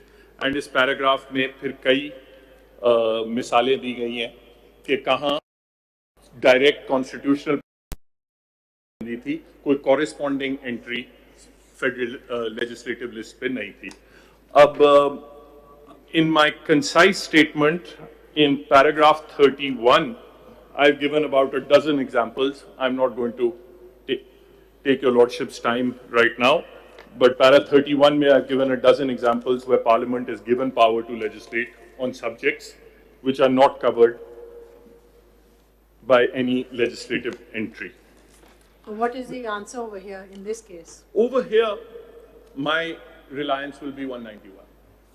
191 in the cases of 2, 3, 4, 6, 7, and 175(2) in the case of Section 5. So how do you read subject to? Yes, I'll just come to that, but if I may first complete this. So you're not relying on entry 55? Entry 55 is relevant as far as 175(2) and the appellate power is concerned. I do not believe that entry 55 is relevant as far as practice and procedure are concerned. Also not 58. 58 I will be relying upon. You will be relying. Yes, sir. Because my view of 58 is entry 58, and I was just going to come to that, is different from what has been expressed by your lordship. My view of 58 is that after the 57 previous entries which deal specifically with a particular subject matter have been dealt with, 58 is a catch-all kind of provision. Does it confer legislative competence? What it does is, sir, it recognizes, it does in the second part. In the first part, what it basically recognizes is that there will be things in the Constitution that directly authorize the Parliament. So wherever it does that, that is within its legislative competence. So that is the part which says, if I can just read.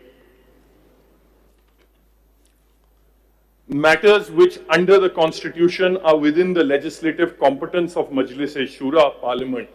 Now this is meant to cover, as a catch-all kind of thing, those direct constitutional provisions. And then it is followed by 59. So sir, we should read 58 totally independently and not give it a restrictive meaning as 59 would indicate. Exactly. Exactly. If 58 wasn't there, yes, then we are left with 59. Yes. Then you are saying you could be in trouble. The law could be in trouble. Exactly. Exactly. Otherwise, flesh it out. Exactly. Okay. And your lordship will also see that surely 59 relates to the other legislative entries. Ji, sir. 59 deals with when you are covered by a specific legislative entry, it gives ancillary powers, the penumbra around it. But 58 deals with the situations where Parliament has been directly authorized by the Constitution, outside of the list.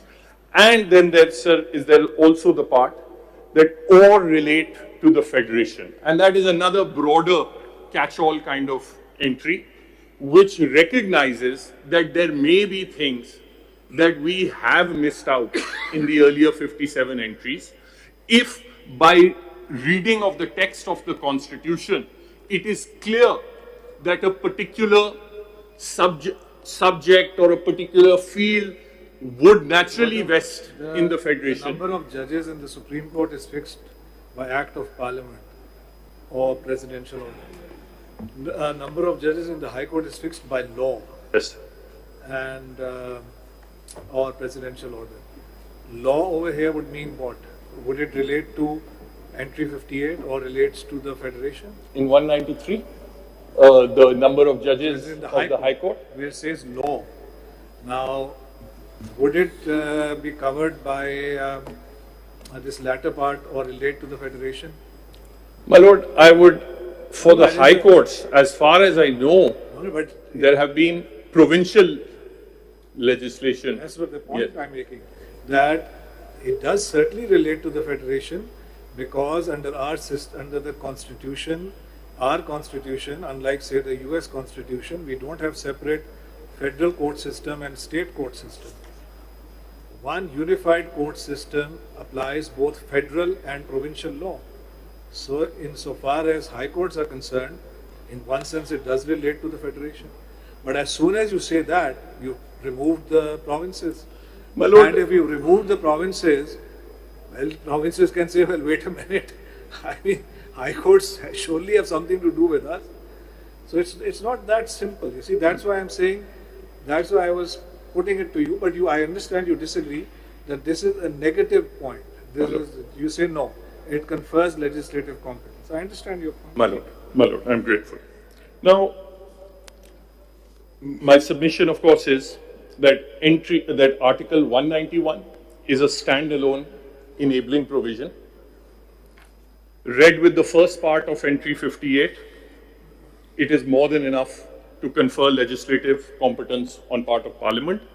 And moreover, the Supreme Court, and I appreciate your Lordship's point about the difficulty of the High Courts, and there is, in a sense, in fact, even our provincial courts, also the CRPC, and there are numerous. Salauddin साहब, उसमें देखिए एक और aspect था कि वो जो 191 का इक्विवेलेंट है फॉर द हाई कोर्ट्स, वो क्या है 201 या जी सर, उसमें आप देखिए एक और एस्पेक्ट था, उसमें प्रैक्टिस एंड प्रोसीजर की बात हो रही है ना, हाई कोर्ट की प्रैक्टिस एंड प्रोसीजर, लेकिन there in the concurrent list there were specific legislative competences with regard to procedure, civil procedure, criminal procedure.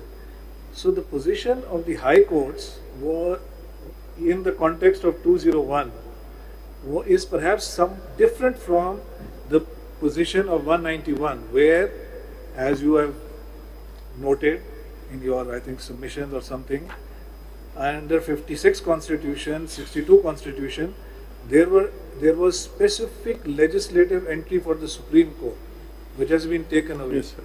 ये एक बड़ा इसमें एक एस्पेक्ट है ना इसके अंदर कि आप देखिए कि law over there for high courts was not just any equivalent, or I don't think actually there's any equivalent to 58 in the concurrent list, but it could be related to specific legislative competences. यहाँ पे एक बड़ा फर्क है ना, आप जरा kindly इस पे थोड़ा एक्सपैंड करिए। इशू इतना आसान नहीं है, ये this is a complex issue which has many ramifications. My Lord, the other submission that I was making is that regardless of the case of the High Courts, the Supreme Court at least is undoubtedly a federal institution. It relates to the Federation, and therefore the second part of entry 58 would also come into play. Now, I've already submitted that as far as I'm concerned... Can you repeat this point? I didn't quite get it. Sir, matters which under the Constitution are within legislative competence of Majlis-e-Shura or relate to the Federation.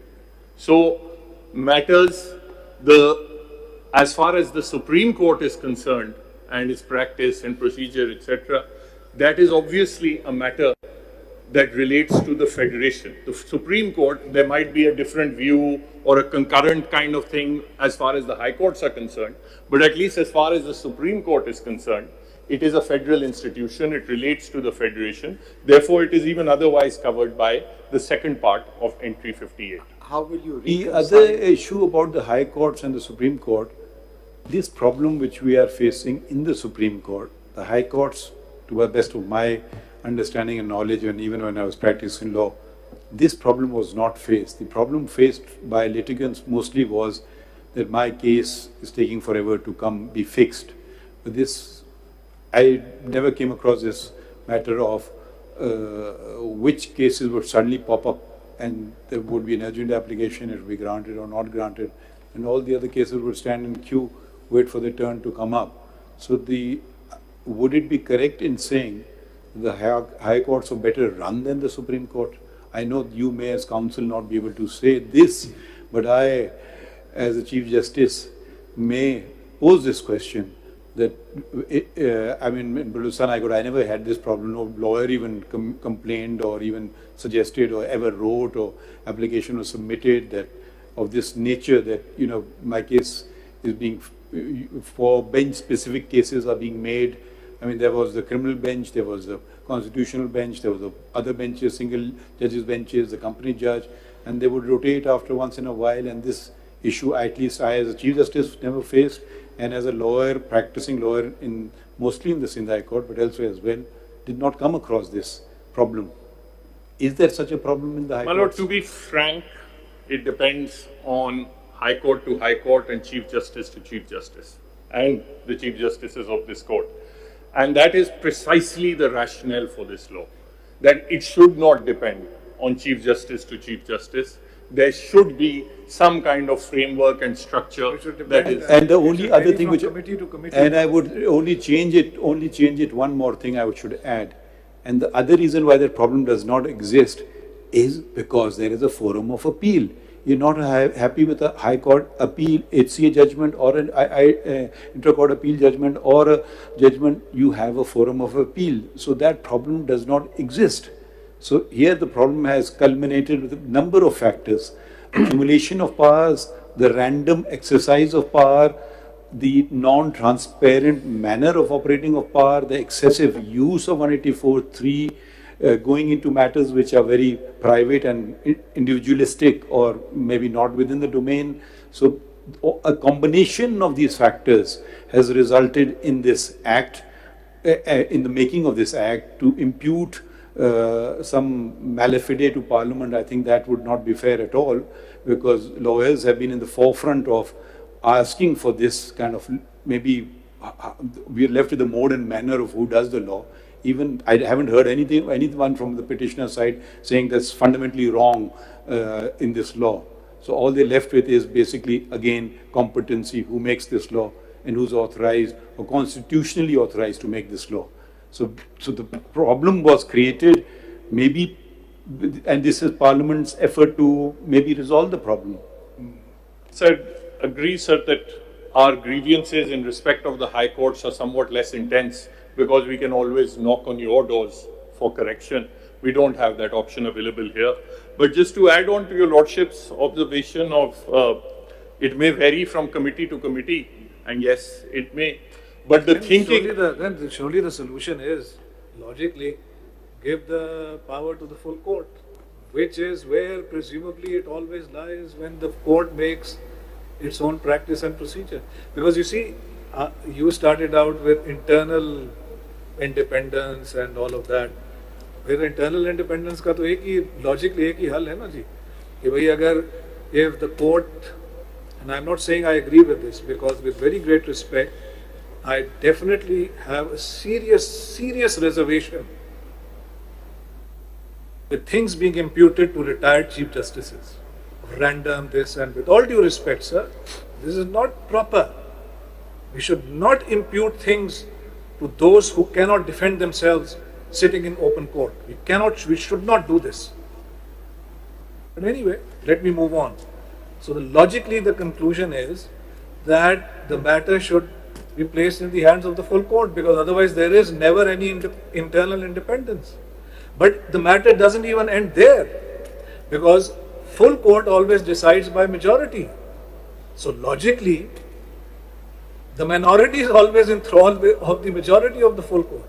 So then logically, the answer would be that the matter must always have unanimity. In other words, each and every one of us will have veto power over anything and everything relating to practice and procedure. The whole thing, with all due respect, in my view, then collapses like a house of cards. This is not the way these things happen. If there is a master of the roster, and I'm again asking you the question that to which, with a very great respect, Mr. Ibrahim did not give an answer. Who, if this law is validly enacted, who is the master of the roster? The creation of Parliament, whether it be a committee of 1, 2, 3, 4, 10, or Parliament. And if Parliament is the master of the roster for practice and procedure of the Supreme Court, where does that leave separation of powers? Where does that leave independence of judiciary? Kindly answer this question. My submission First, is... would you kindly finish with the competence of the Parliament? If the Parliament is competent, then the law is also competent. So your short answer to this question, and as I've understood, your argument is that as far as the practice and procedure is concerned, that entry 58 is to be read with Article 191, and if it is a question of power and jurisdiction, then it will be covered under entry 55. Is that correct? Yes. But I have a problem here. The examples you set out in your para 31, none of them use the same language as Article 191. They are all enabling languages that are used in all those articles where it says by an act of Parliament, by or under an act of Parliament, as may be decided by Parliament. So they are clearly enabling. There is no doubt in any of those articles that you have listed that Parliament can make law. But here you are saying, please read subject to the Constitution and the law as being an enabling power, which is not the same and definitely does not fit into any of the examples you give. So again, the question is how to read the word subject to as an enabling power, as a means of giving competence, because the word subject to is used throughout the Constitution. Whatever you will give meaning to here, you'll give meaning to throughout the Constitution. So where is this a law-making power to be, because it says subject to the law? How do we say that this means just an act of Parliament because it includes an act of Parliament, but doesn't? But we won't look at the fact that it includes an ordinance as well, or it can include some rule-making authority which is under the Constitution. How do you address that issue? I'll come to that. If I can just wrap up this bit, and then I'd pointed out, I made my submissions about entry 55 and 58 and 59. One alternate argument is also, and although I hesitate to make it because I'm on the other end of those cases, but this court has held in two judgments, Fiakat Hussain versus Federation of Pakistan, which is PLE 2012, Supreme Court 224, at paragraphs 33 and 35. And then in the Government of Sindh versus Nadeem Rizvi, that is commonly known as the JPMC case, which is 2020 SCMR, page 1, at paragraph 27. And in those judgments, your lordships have held that Parliament has independent legislative authority to frame legislation in any matter regarding enforcement of fundamental rights, and that is without prejudice, irrespective of any legislative entry. Now, I filed a review against the latter judgment, so I'm hesitant to get a full court finding on that issue. But if that is indeed the correct law. Surely that case law which, well, The matter is under review, so I myself will not say what I think on that point. But that case law surely does not allow or does not contemplate a violation of some other constitutional provision which is lying at the heart of the Constitution. For example, separation of powers or independence of judiciary. Surely you are not arguing that it goes that far. Because right now, no, if it violates independence of judiciary, तो then तो, sir, because that is now the second leg I'm coming to. Separation of powers. जी, बिल्कुल, equally. What I'm saying is that you might have all the legislative competence in the world. You might have 20 legislative entries in your favor, but if the law that you come up with violates separation of powers and independence of judiciary, then equality is to be struck down. But the difference between that and competency is that in competency, you don't have to look at the merits of the legislation. When you are gauging it on the basis of independence of judiciary, I would submit, and I'll come to your lordship, that merely exercising that power violates that independence of judiciary. I'll address that as well. But we are not even clear कि clear competence है कि नहीं, क्योंकि वो subject to है, and you still have to address that question. मैं ये अर्ज कर रहा था कि अगर if I'm able to convince your lordships that the legislation by parliament in this case is meant to promote the access of justice under Article 10A, in that case that would be an independent source of legislative competence. The issue of what is to be primary, what is to be afforded primacy, whether the law should rank over the rules or the rules should rank over the law, that I'll address now, sir. Your answer to the question is that subject to the Constitution and the law is enabling because? It is enabling because it is a standalone enabling. In my reading of it is, it recognizes 191 recognizes and presupposes the existence of legislative capacity, and but you would have to go back and see what that legislative capacity is. You'd have to go back and see what legislation we're talking about. It is not necessarily only legislation related to practice and procedure. It can be any other kind of legislation, say on the law of limitation, which says that the Supreme Court can make its rules, but it can't make rules which will then ultimately affect the law of limitation, because that is governed by a law. So we go back to look for competence. So again, I take it that there's no clear answer here. My submission would be that limitation itself is a matter of procedure. It gives rise to vested rights, of course, but it is fundamentally a matter of procedure. It can be read that here to your right side. Right? Sorry, sir. You need to have lights here or something. So it means that the rules must be in accordance with every law. Yes. It must not be specific to some law. It must be in accordance with Constitution and every law of the country.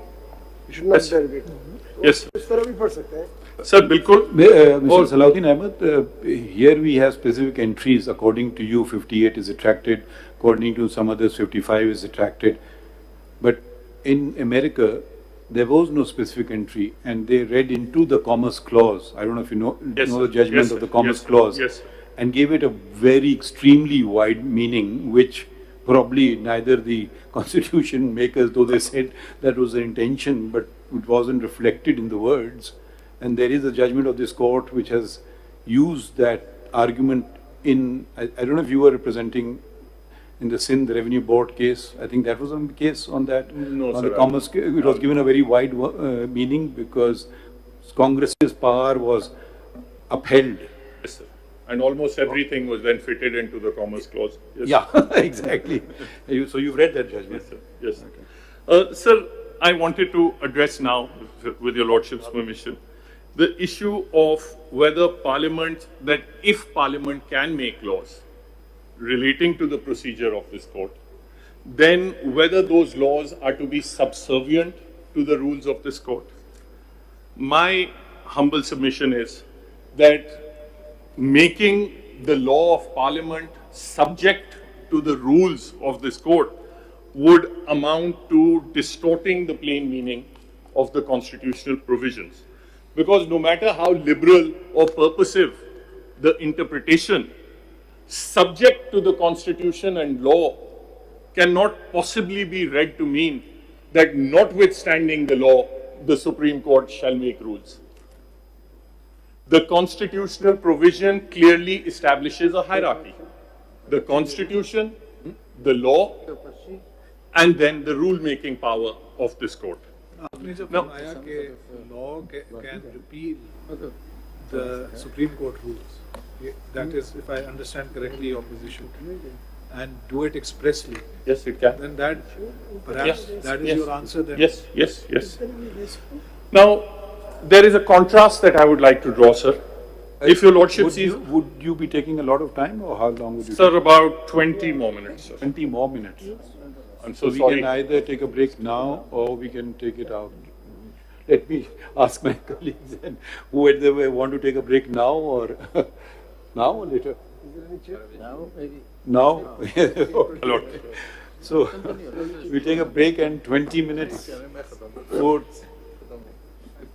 4:20. Hello. 4:20 doesn't sound nice. 4:20. 4:21, sir. 4:22. Sorry, wait, sudden. ठीक है, तो आप लोग कितने रह गए अभी? Pakistan bar council. अच्छा. There was a time when people would say, I adopt the arguments, but it's not happening in this matter. That was before the live telecast, sir. If one agrees Those with precedents are no longer applicable. I don't see any adopters here. So shall we pull the plug? ठीक है? अच्छा, चले.